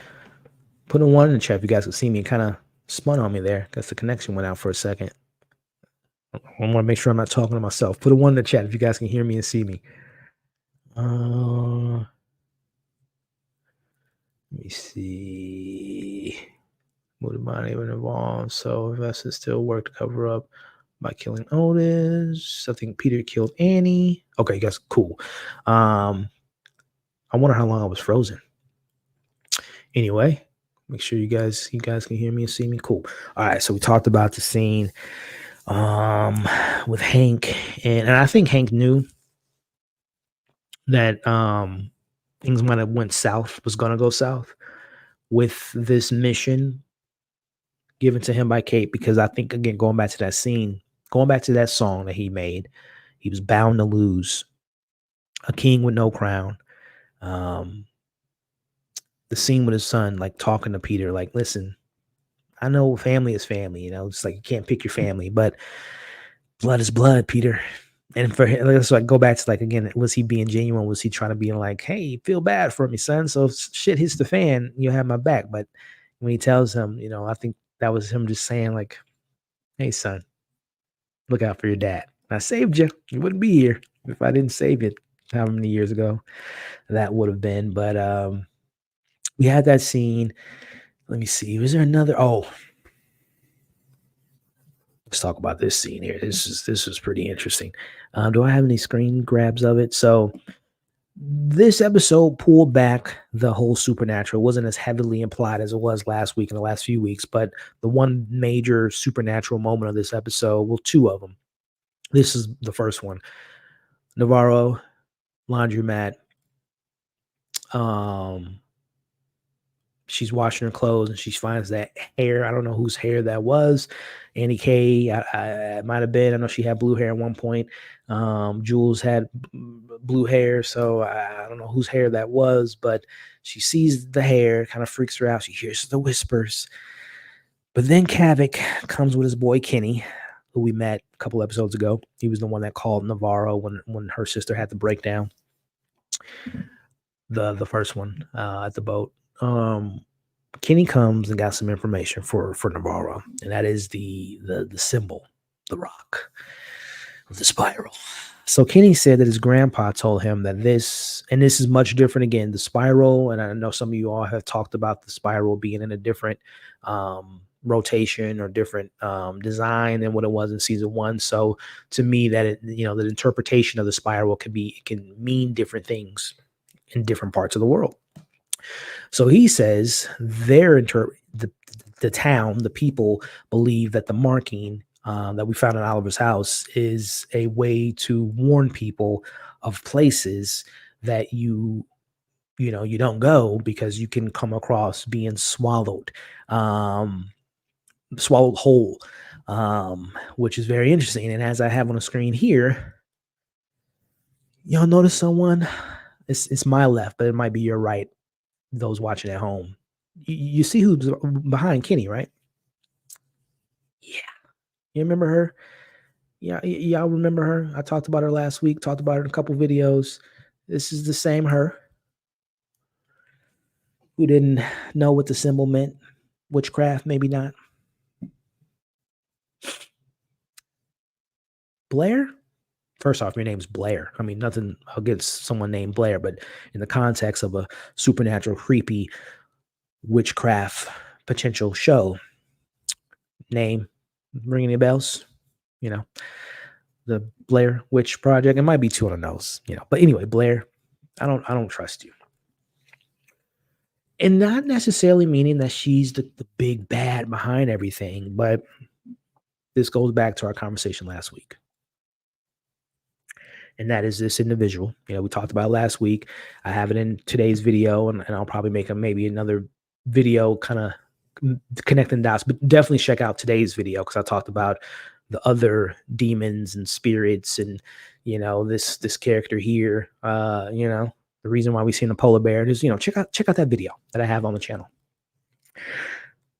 But right now, my working theory is that Blair is messing around with witchcraft, but not to hurt people intentionally, but to seek revenge for the people of the town. Whether that's Annie K of her death, whether that's the mothers that she works with, these women of the town that has lost their kids. Later in the episode, Leah says that there was recently 9 moms had stillborn children over the last 2 or 3 months. I'm starting to think that maybe, in a way, she's kind of an anti-hero, that she's summoning a god. If we're going down this route of this, who again talked about it last week, kind of long story short, she's the goddess of the sea. Her fingers were cut off. She was, killed by her father. She's filled with rage. She looks out for the water and the sea and the people of the indigenous people of Ennis. So there can be some connective tissues there. And I don't, and again, going back to Clark's trailer, there's all these witchcraft type of images. I think some people have called it out that there's like images of maybe Blair in one of those images. So yeah, man, like I said, if you go back to that scene, let me see if I'll pull it up again. Come on, man. And look at her. She's looking too. She's trying to listen into that conversation. Blair, again, there's something to be said about her. I think that whatever supernatural things could be potentially going on, I think that Blair has something to do with it. We get that reveal of the spiral and the meaning, but then we also learn about the meaning of the night country. And again, I go in depth in the video that I made in episode 5. But the night country is essentially the way I interpreted the night country. It's these hidden caves, and it swallows you whole. You're in the night country now. And if we're going the supernatural route, and if we're tying it to Setna, her whole thing is she resides in the underworld, which has all the departed souls of the lost ones. So if we connect that to this town legend, watch out on the ice. If you go and slip on the ice, you are taken by the night country, aka you're taken to the underworld. So that's kind of, again, let me know how you guys interpreted that night country definition. But again, hidden caves under the ground tied to this mythical mythology of Setna, who resides in the underworld. And yeah, very, very interesting stuff. But and again, check out my video to get a little bit more details into all that stuff again. It was just like, ooh, let me bring up the pictures again. Like I mentioned, like who is that spider on the wall? Is it connected to, this entity here? And again, what's the polar bear of the show? And know that this polar bear in this mythology is a demon spirit. So and obviously it's in the form of a polar bear that we've seen out this show. So it gets deep, y'all. It gets deep. If we are taking the route of the supernatural, it's a lot of good nuggets there. But let me see what you guys are talking about. Only a couple of refresh. You were back when I country. He went. I did, and I came back, or did I? Hallucination. Let's see here. I don't think Hank was gullible. He was lonely. His wife was verbally abusive. How do we know that? He wasn't close with his son and left. He missed out on life pursuing music. He was a guitarist episode 2. Yeah, we talked about that a little bit early. I didn't know about the abusive wife part. Was verbally abusive. But yeah, interesting. Let's see. Oh, nubs. So what are you guys thinking about Blair? The Blair of it all. As her fingerprints missing. Yeah. Yeah. There was episode 2. There was a fingerprints on the clothing or on a shoe, and they weren't able to identify it. So yep. First Prince of Bale of nice.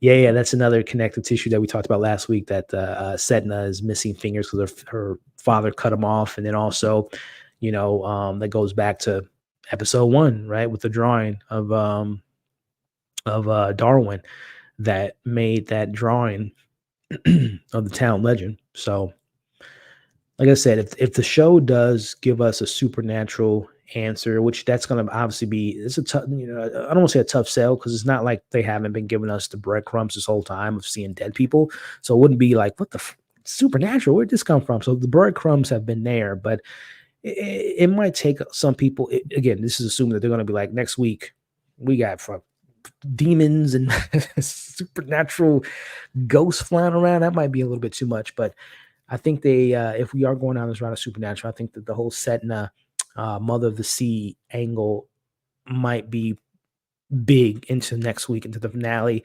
And then keep in mind, oh man, I need to get some water. Keep in mind, we talked about it last week, and this is just speaking to life in general. We don't have to believe it. They just have to believe it, right? They can believe in all this Setna and Mother of the Sea and all this stuff because that's something they believe in. So it's going to be really interesting, man, how they're going to, if we're going down the route of supernatural, how are they going to handle it? That's really going to be something that's going to be interesting. And with an hour and 15 minutes next week, I'm hoping that's enough time to really break it all down. Yeah, I mean, there's quite a few things. We still don't know about Jake and Holden, how they died. We still don't know anything about the significance of Navarro going back to that desert land, which we're assuming that that's a similar location to where she served. We don't know what the woman told her with half their face. We don't know if she's going to get her indigenous name. We don't know what happened really to her mom. Where's her dad, Navarro, speaking of. Clark, his information, Annie's death. I mean, there's a lot.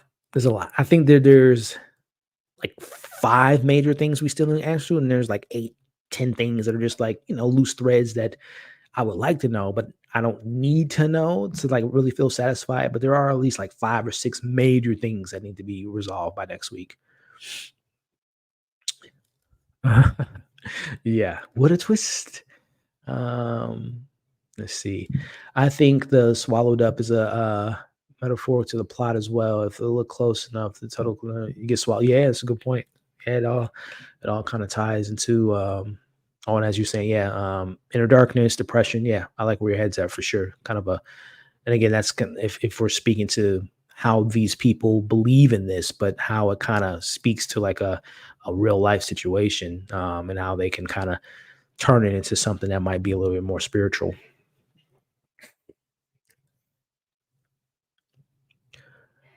Like why did NK use the spiral so much? Yeah, we still don't know why she got the tattoo. Why did Clark take interest in that? And all that. There's quite a few things left on the table for sure.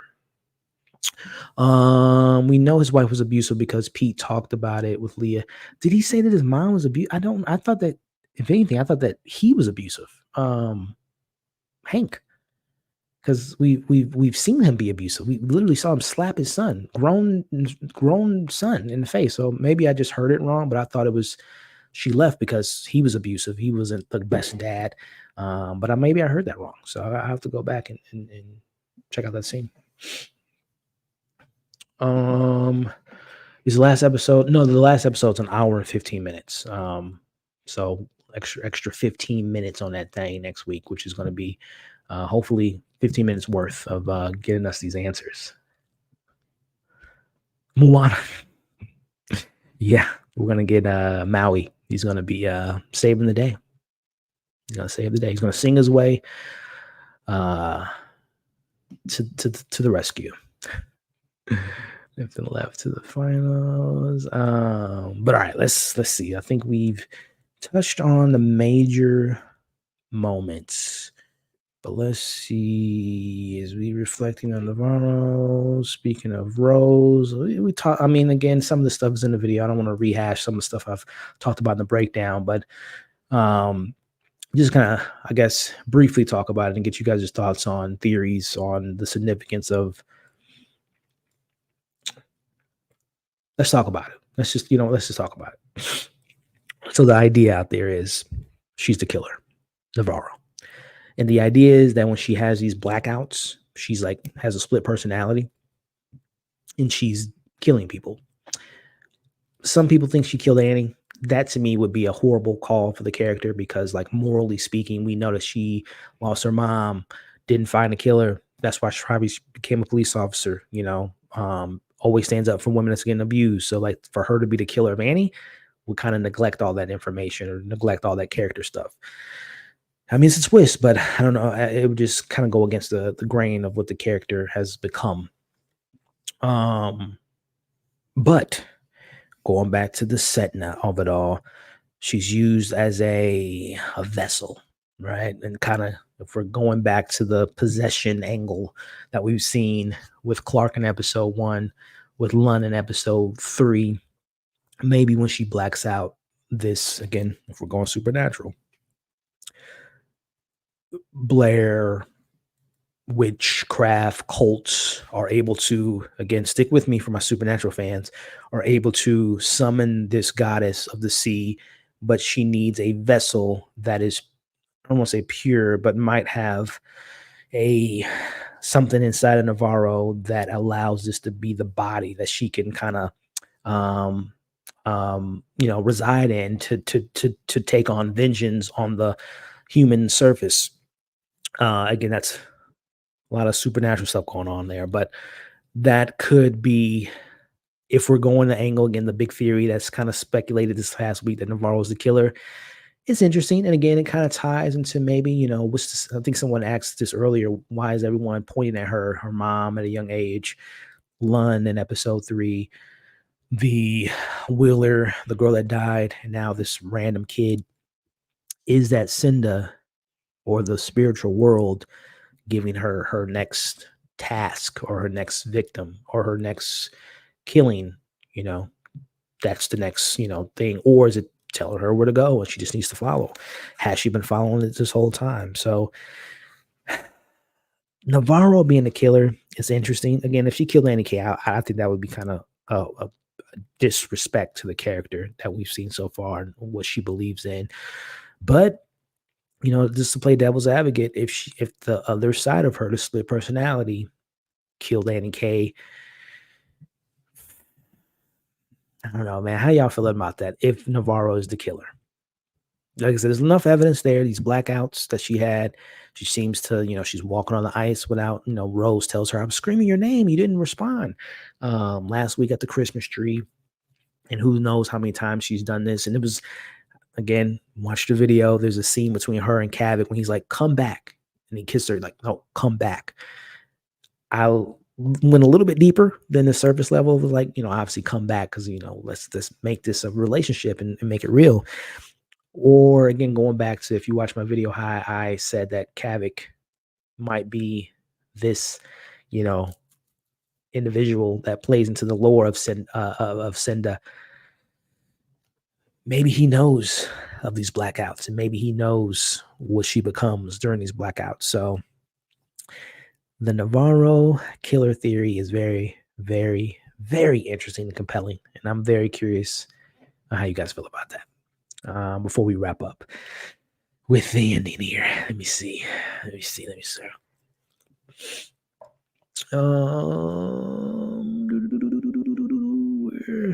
I say I need to timestamp these, but I always forget to do it. We talked about Maui, Moana. Oh, you wanted Russ to pop up? Yeah, I mean, hey, they might. You never know. Like, all right. I thought the mom just walked away. Thought Hank suck wasn't. That's what I thought too. But according to Marie here, we literally nothing except the police are corrupt. According to Marie earlier, she said that it was the mom that was abusive. So again, I gotta rewatch that scene. Watch us be wrong next week. You know what? Listen, I love theorizing and having fun with you guys, and I hope that we're all wrong, because that means that we predicted the show, and that kind of not makes it fun because we already kind of thought of the idea. So I hope that we're all wrong, and the show gives us something very interesting and compelling.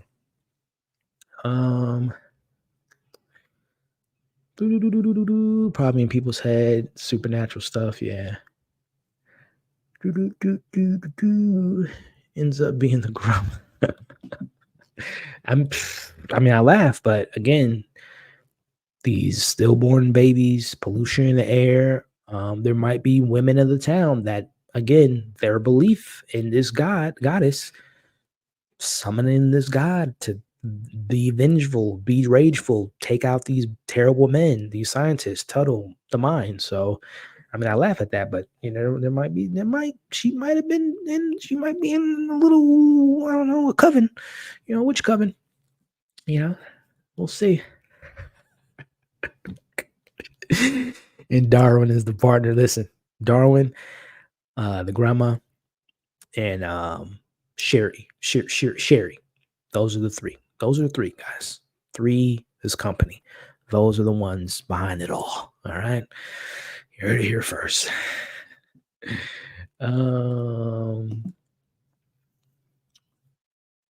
Pete,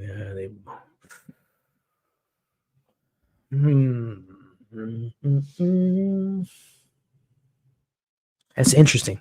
My only pushback is when, and we're gonna get to the end scene, but why would Hank say that the way he did?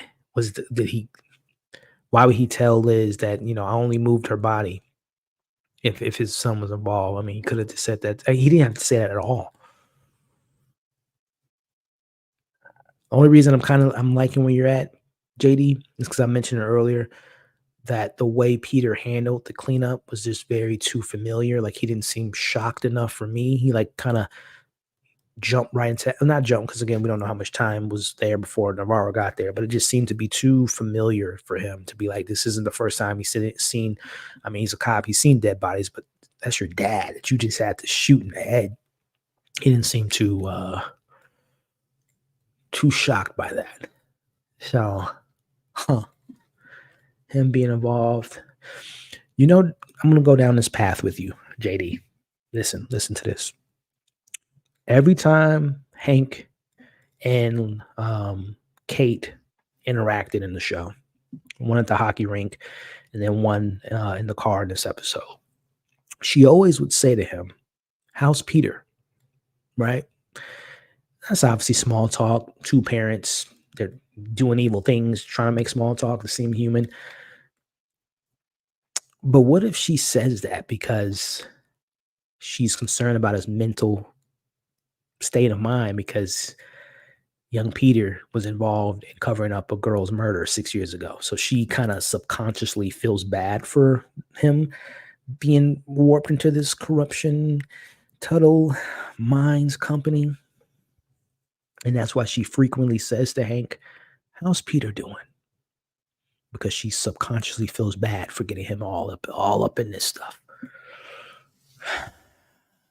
This is why we do this, man. This is we come up with these theories, and it's a good time. I like that. This is why we do it, y'all.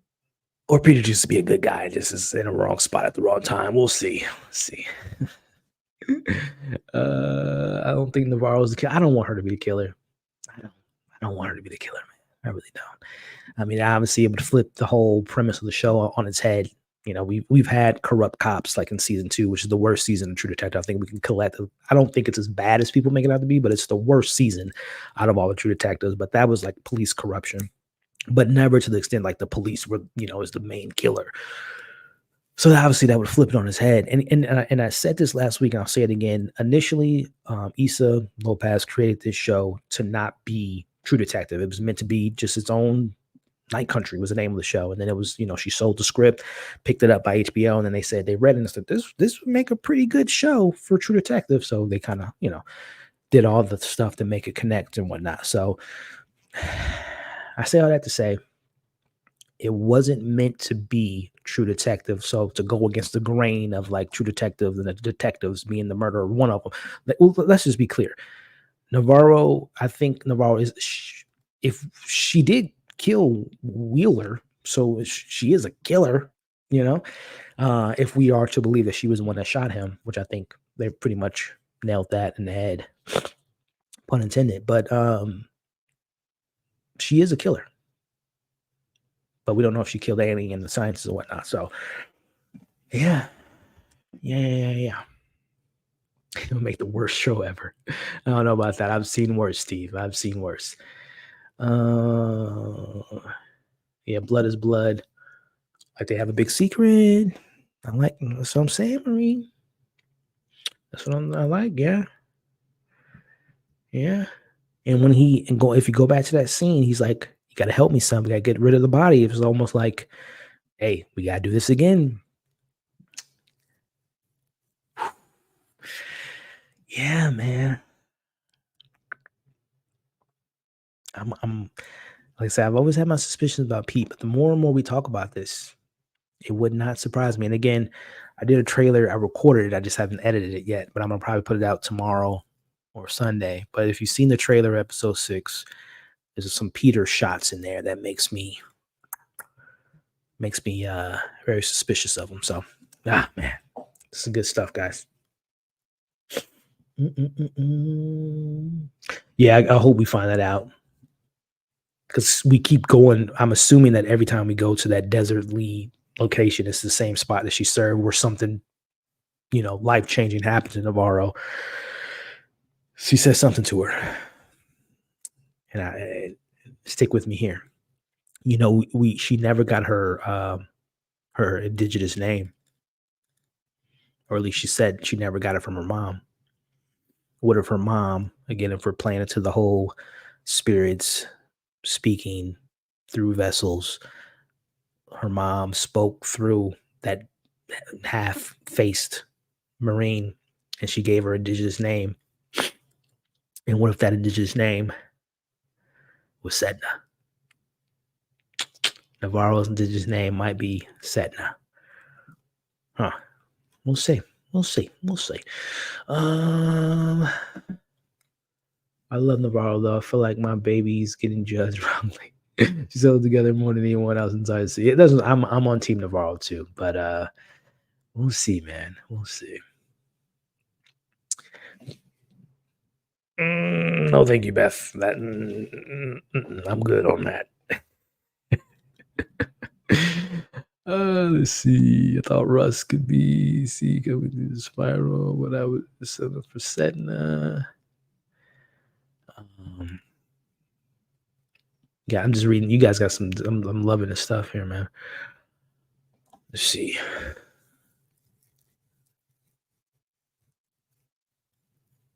Man, that Peter thing got me going, man. Just thinking about all the little stuff that we talked about so far. Good stuff, man. Um, Sedna could just burn the mine and anything go down at the end. Yeah, that would seem like the easy way to get rid of the problem. Um, she knows Peter's the killer. Is worried he would crack. Yeah, I'm gonna scream next week if Peter killed Annie. That would be crazy. I want to for all 73 of y'all watching. We're almost approaching 2 hours. We're gonna wrap it up here in a bit. Hit the thumbs up. Continue to drop your comments. Any last theories, thoughts, predictions, theories. Put in the comments now. But with all 70 of you all, should we do a watch along for the finale? Now, keep in mind, full disclosure, and I think a lot of you already know this. I was lucky enough to get the screeners, but I only watch the screeners as the episodes release because I mean, what's the fun of me watching a whole show and then pretending to not know what happened? So I've been doing it for years. When I get screeners, I only watch it the week that they release so I can, can have these fun discussions in theory. So I'm going to probably watch the finale on what I normally do is I watch episodes like Wednesdays or Thursdays, watch them a couple times, take some notes, and then record my reviews on Saturdays for Sunday to come out. So I say all that to say, even though I would have probably seen episode 6 before next Sunday, hopefully, nothing interferes with my schedule. But would you still want to do a watch along? Now, keep in mind, I've done watch alongs for shows that I have seen the finale, but I don't spoil anything. Like I'll watch it with you all, and sometimes I'll pick out new things with it. But I say all that to say, would you guys be interested in a watch party next Sunday, like a live watch party? We've done tons of watch parties before, and they're so much fun. Mayor of Easttown, Lovecraft Country, a bunch of stuff. Game of Thrones, House of the Dragon. A lot of watch parties. But like I said, let me know if that's something you guys would be interested in. A watch party, a live watch party, like we'll watch the episode together. I wouldn't put it on the screen for copyright reasons, but you know what a watch party is. Let me know if that's something you guys would be interested in for the finale next week. Let me see.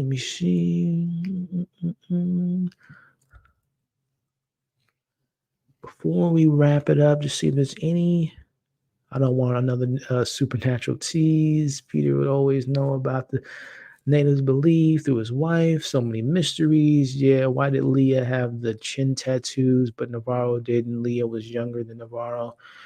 Yeah, well, they were temporary. They weren't real. The tattoos, which, by the way, I looked it up. Those are like the tattoos we've seen on some of the indigenous women is like it represents significant moments of their life, like when they become a woman or a mom or a wife. Like those are, the more lines you see is like is representation of like major moments of their life. So to go to the comment, hers were just fake.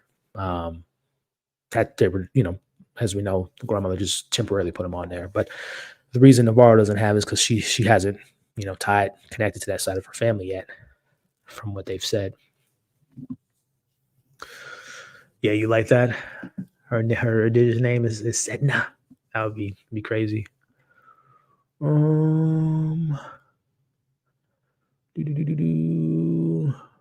Yeah, watch party. Yes, please. I'll be here. All right. I mean, it only takes a couple yeses for me, man. I love this community. I just need one or two to set it up. So we'll probably, if the schedule allows it, we'll probably set up a watch party. I'll have the episode breakdown, pre-recorded after the watch party or after the episode premieres, and then we'll go live again to talk about it all. So yeah, it's gonna be a lot. It's gonna be a lot of hours, but I'm here for it. I love talking to y'all and having fun. Let's see.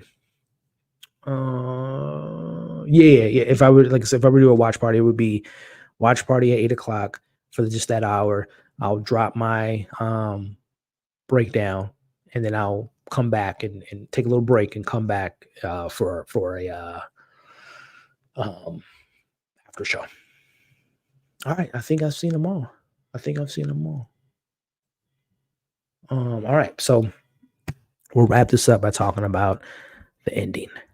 So Hank comes into Liz's house, makes up some story. Oh, Conley wants me to pick him up, referring to Otis, who at this point gave Liz the information to where to find the peak of the cave so they can find their way into the night country. She gets some drugs to she's breaking the rules again, gets him the drugs so he can help, which he did. Hank comes in, super high, tense scene. Liz like reaching for her phone, the gun's on the table. Hank grabs it, points the gun, says, "Man, you just make things difficult." And he says, "I'm going to handle it like the same way you handle Willer." As crackhead Otis comes out of the bedroom and sees the commotion. He's like, "Man, F this," walks away. Hank said he wasn't a killer. He shot him pretty easily. He might be a killer because he definitely killed him. He shot him, boom, boom. Shot him in the back too, shot him in the head. In comes Peter. And like we talked about, help me with the body, son. Have they done that before? Blood is blood, son. But ultimately, which I think we all kind of knew that was going to come to this. I think I even said this like 4 weeks ago, that it's going to come down to Peter choosing between his mom or choosing between Liz and his dad. And he chose Liz. Which is just, again, going back to, if we're just playing in the ballpark that Peter had something to do with Annie K and had something to do with Tuttle and had something to do with his dad covering up Annie K's murder, it would be pretty easy to get his dad off the table if he knows what he did. So that's just one less person, to know about his secret. But I just feel like if he was covering for his son, I don't know. But anyway, he shoots his dad cold-blooded in the head. Liz, Jodie Foster, we know she's just an icon. When she's emotional and comforting Peter like a mom would do. Navarro comes in. Again, very similar to Peter. Like, Navarro was very on her P's and Q's. Like, we're going to do this, we're going to do that, we're going to do that. Which makes me wonder if she was the one that came up with the Wheeler situation, how to handle it. Which, again, plays into the fuel of the theory that she's the killer, like, because she does this quite often. She knows how to cover it up. But she comes up with the idea, which the story doesn't really make sense. I'm not talking about the story of the show. I'm talking about her plan, which I guess would ultimately be the writing of the show. The plan is Hank got Otis. He killed Otis, and when he got rid of the body due to the storm, they won't find his body. How are you going to prove all that? Number one, your girl Liz checked them into the hospital, the lake house. I know the security isn't that great, but she checked them out. So she is going to be the last person on record to have gotten him in and out of the hospital. So she's the last person associated with him. So that doesn't add up. And then how do you prove that Hank got him, killed him, got rid of the body? And then who's going to come up with all that? Like, how are people going to line that all up? If outside sources are assuming that Hank was a good police officer with no corruption, did someone record that? It doesn't make sense. Because again, they're saying that Hank wasn't even in the house with Liz. So even his confession about Annie K doesn't really add up. They thought it was on the go, but the boxes don't check off for me. But anyway, Peter says he's going to stay behind to literally clean up his mess. Liz and Navarro go to the night country to find the answers of evidence of Annie K's murder, because that was the last location that was the location she was killed at. But we know that they moved the body, as we found out in this episode, and I think we all kind of knew that weeks ago. But they're going to head on to the night country. So the question is, and again, sometime this weekend, it's going to probably be a very long video. I'm going to write down all the characters in the show, what we've gotten so far, what could happen, what's still left on the table. So to kind of pose that question to you all, what will they find in the night country? We still don't know where Oliver is. We're assuming he's dead, but we don't know. Where's Oliver? More importantly, where's Clark? What does Clark know? What happened to the scientists? What does Clark know about Annie K? What does Clark know about the spiral? What does Clark know about the supernatural? What does Clark know about the mines? What does Clark know about the Tuttle family? What does Clark know about Kate? So there's a lot of questions to be answered, and then there's this is the other stuff that, I mean, it's been implied that Hank or Jake and Holden, the husband of Liz and the son of Liz, that they died in a car accident. There's been, little tidbits to kind of allude to that. Episode 1, she steps on the glass. We very quickly cut to what looks like a car accident. She was very upset with Stacy, who was drunk, which, by the way, she was drinking and driving last week. So anyway, so it's kind of implied, but I don't know if we need to see Holden die or Jake die. I think it would be nice to get the answer of how they die, because it seems to be like Holden's trying to send his mom a message. So, we still got that on the table.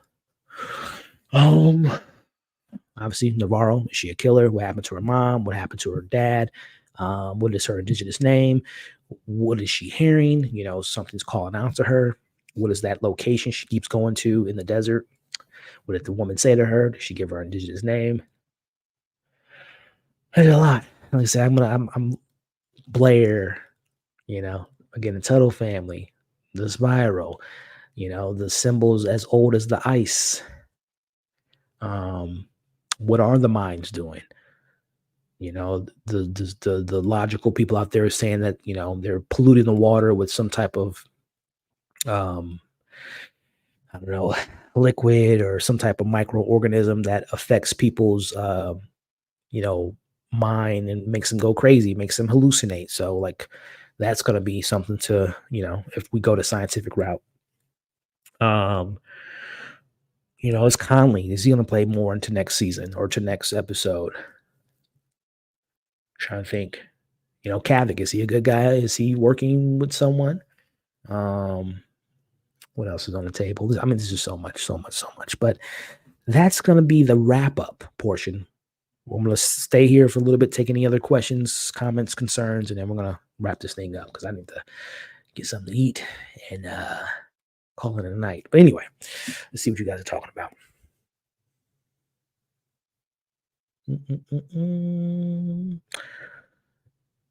Leah said something about monsters making monsters to Pete at the rink, right? I don't know if it was monsters making monsters, but it was something like, we don't want to be our parents.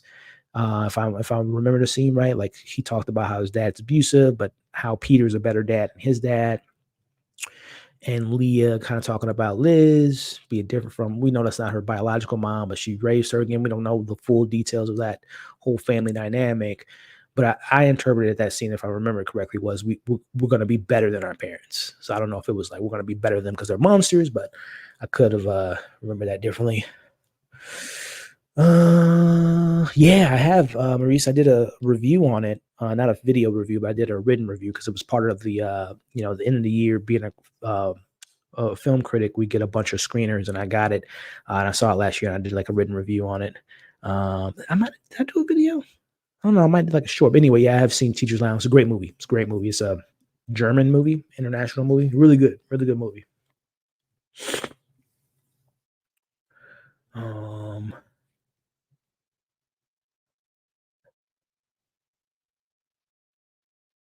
Yeah. Did you guys want to make sense of the, yeah. So yeah, I thought that was, that scene where when Peter's asking the questions, Navarro or Liz manipulate the picture to be reversed, but then obviously it wouldn't make sense if he was left-handed. So Wheeler was left-handed, so that was like their way of tampering with the evidence to make it seem like it was a murder-suicide.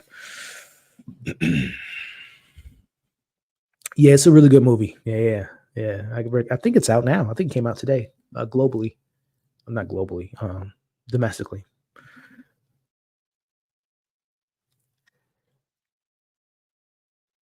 Oh, I got you. I don't know. I just think Navarro just never, like, connected to that side of her heritage. I don't know why. I don't think it's been answered. Because she's clearly somewhat religious. Again, going back to the theory, she's a killer. She doesn't talk to God. She listens. She listens to spirits and things telling her what to do. But yeah, I don't know if they fully have addressed on head why she doesn't. I mean, she clearly cares about the people of her town. This whole thing about Annie K. But yeah, I don't know why she never tapped into that side of her heritage. So maybe we'll find out next week. Which, you know what? Let me give you guys a little tidbit. I'm going to give you the synopsis. This is going to be in my breakdown video for the trailer, but I'm going to read this. If put a 1 in the chat if you guys want me to read the synopsis for next week's finale, because I don't want to read it if you guys don't want to know anything about it. But if before we wrap up, I can read you the synopsis for episode 6, which I haven't seen. Like I said, I'm going to watch it later next week. Haven't seen it yet, but I saw the synopsis. And I have the synopsis in the video breakdown for the trailer. But let me know before we wrap up. I can read you guys if you want it. Put a 1 in the chat if you want me to read the synopsis when we wrap up, so you can get a little sneak peek. Which, by the way, the synopsis doesn't like spoil anything. It's just like the basics of any synopsis.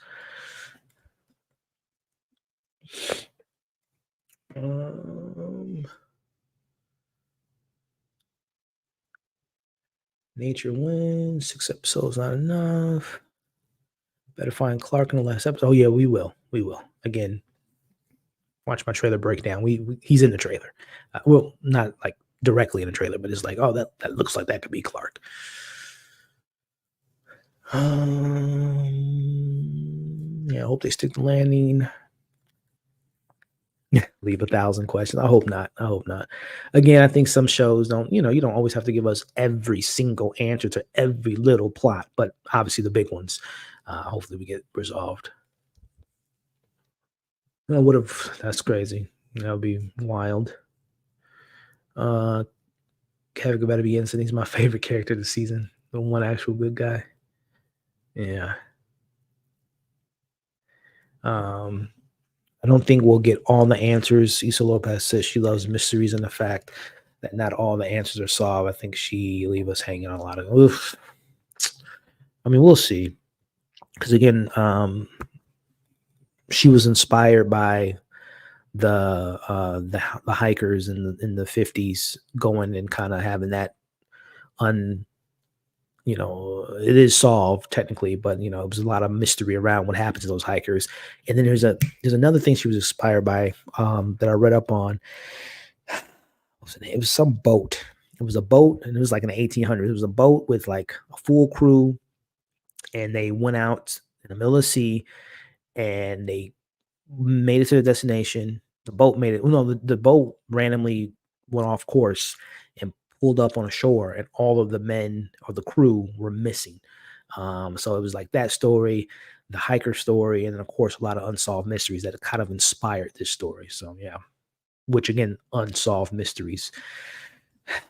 I do have a feeling that the whole is it supernatural, if it's logical, will be ambiguous. Like I don't think they're going to give us a definitive answer, because if we do see Setna, if we do see other dead, supernatural, spiritual things, it might be in the perspective of people that we've seen interacting with the dead, Navarro. So like unreliable narrator. If we see Setna, is she really there? Or is it because Navarro has, her mental issues? So I don't think it's going to be definitive about if the supernatural is actually present. But I do think, again, keep teasing this trailer reaction. There's a shot in the trailer for episode 6 that shows Liz. They don't show us what she sees, but there's a point in the trailer where she sees something, which makes me think that she's going to like change. Like there's going to be a defining moment for her. But anyway, yeah.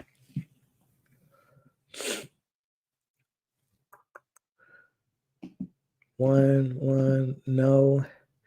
One, read it.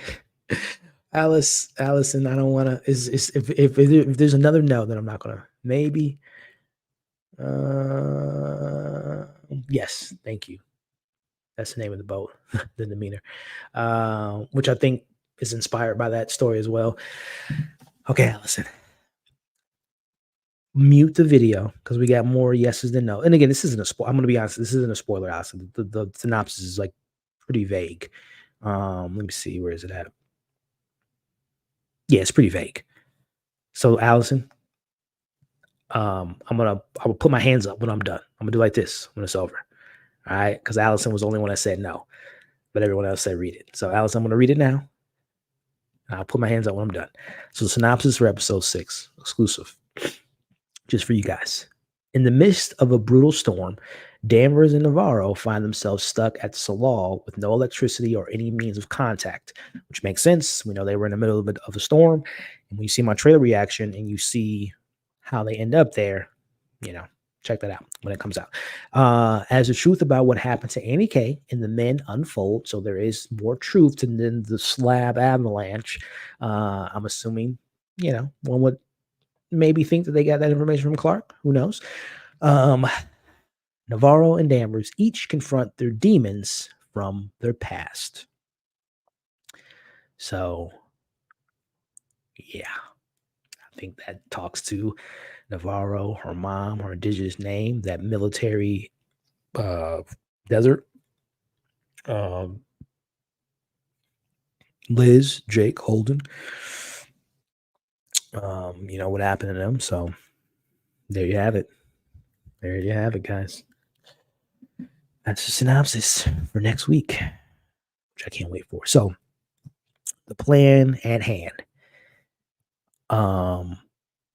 I hope to have some time because next week I got some screeners for Madam Web and something else. Madam Web. Oh, and I'm going to see the Bob Marley movie. It was Bob Marley, Madam Web, like back to back. And I just got my invite to Dune, but that isn't until like 2 weeks. I'm going to be seeing Dune on like the 20th. But either way, I say all that to say, hopefully I'm going to have time. I'm going to have a trailer breakdown for you guys for episode 6 for those that like to, look at the Easter eggs and theorize about what the trailer can mean and what we can see. So keep an eye out for that.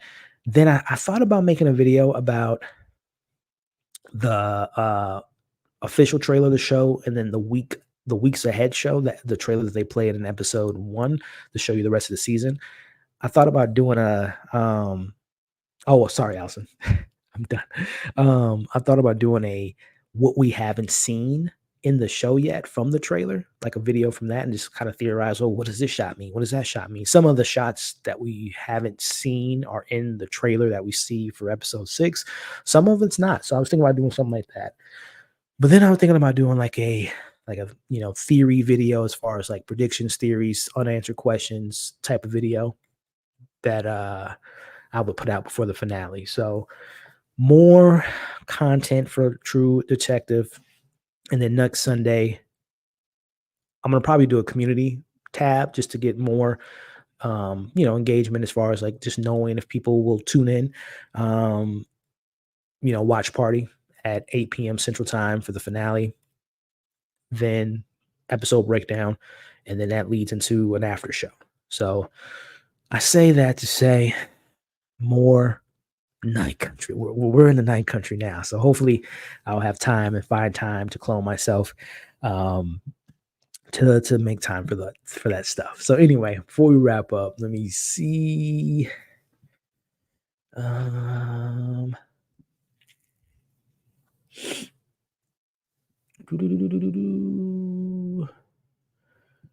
Justin saying, what do they expect to find in the ice caves?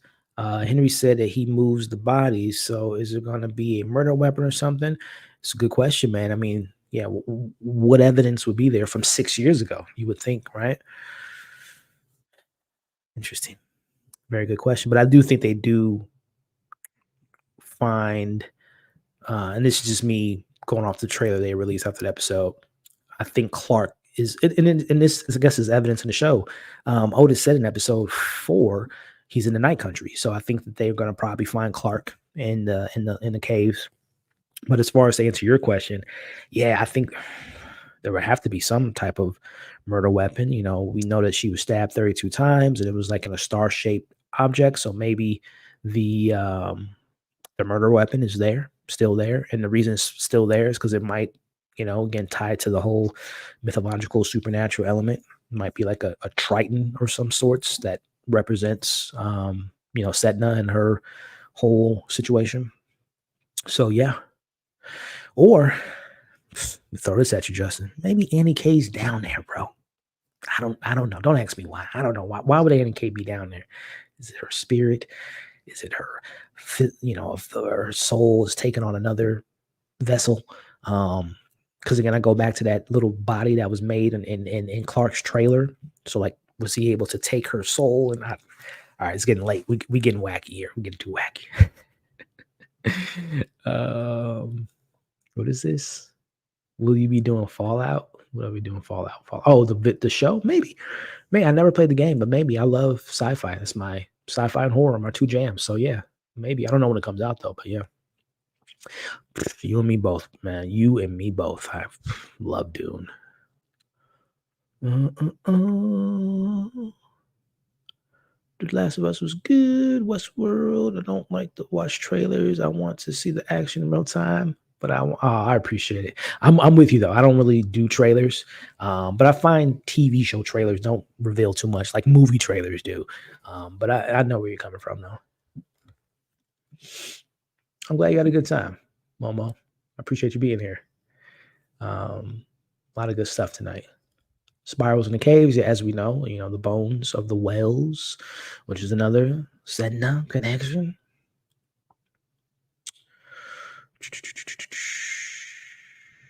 Have a good weekend too. All right, I think that was it.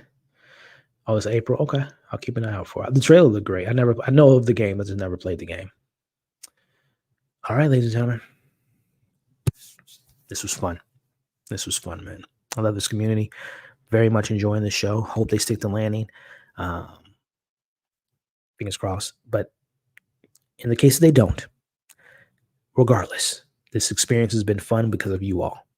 The conversations, the theories, the discussions, the after shows, the comments you guys leave on the videos means a lot to me. So that even if the show doesn't stick the landing, which again, I'm not saying it won't, and I'm hoping it will, but even if it don't, this makes it all.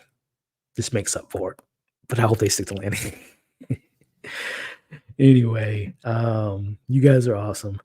I hope you have a good night, and I will see you soon with a trailer breakdown for those that are interested in trailer breakdowns for episode 6.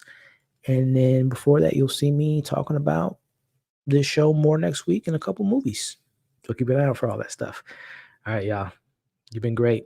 Stay safe. Hope your team wins on Sunday. I don't have a fight in the game, but I am looking for one of those trailers. But anyway, I'll catch you guys on the flippity flip.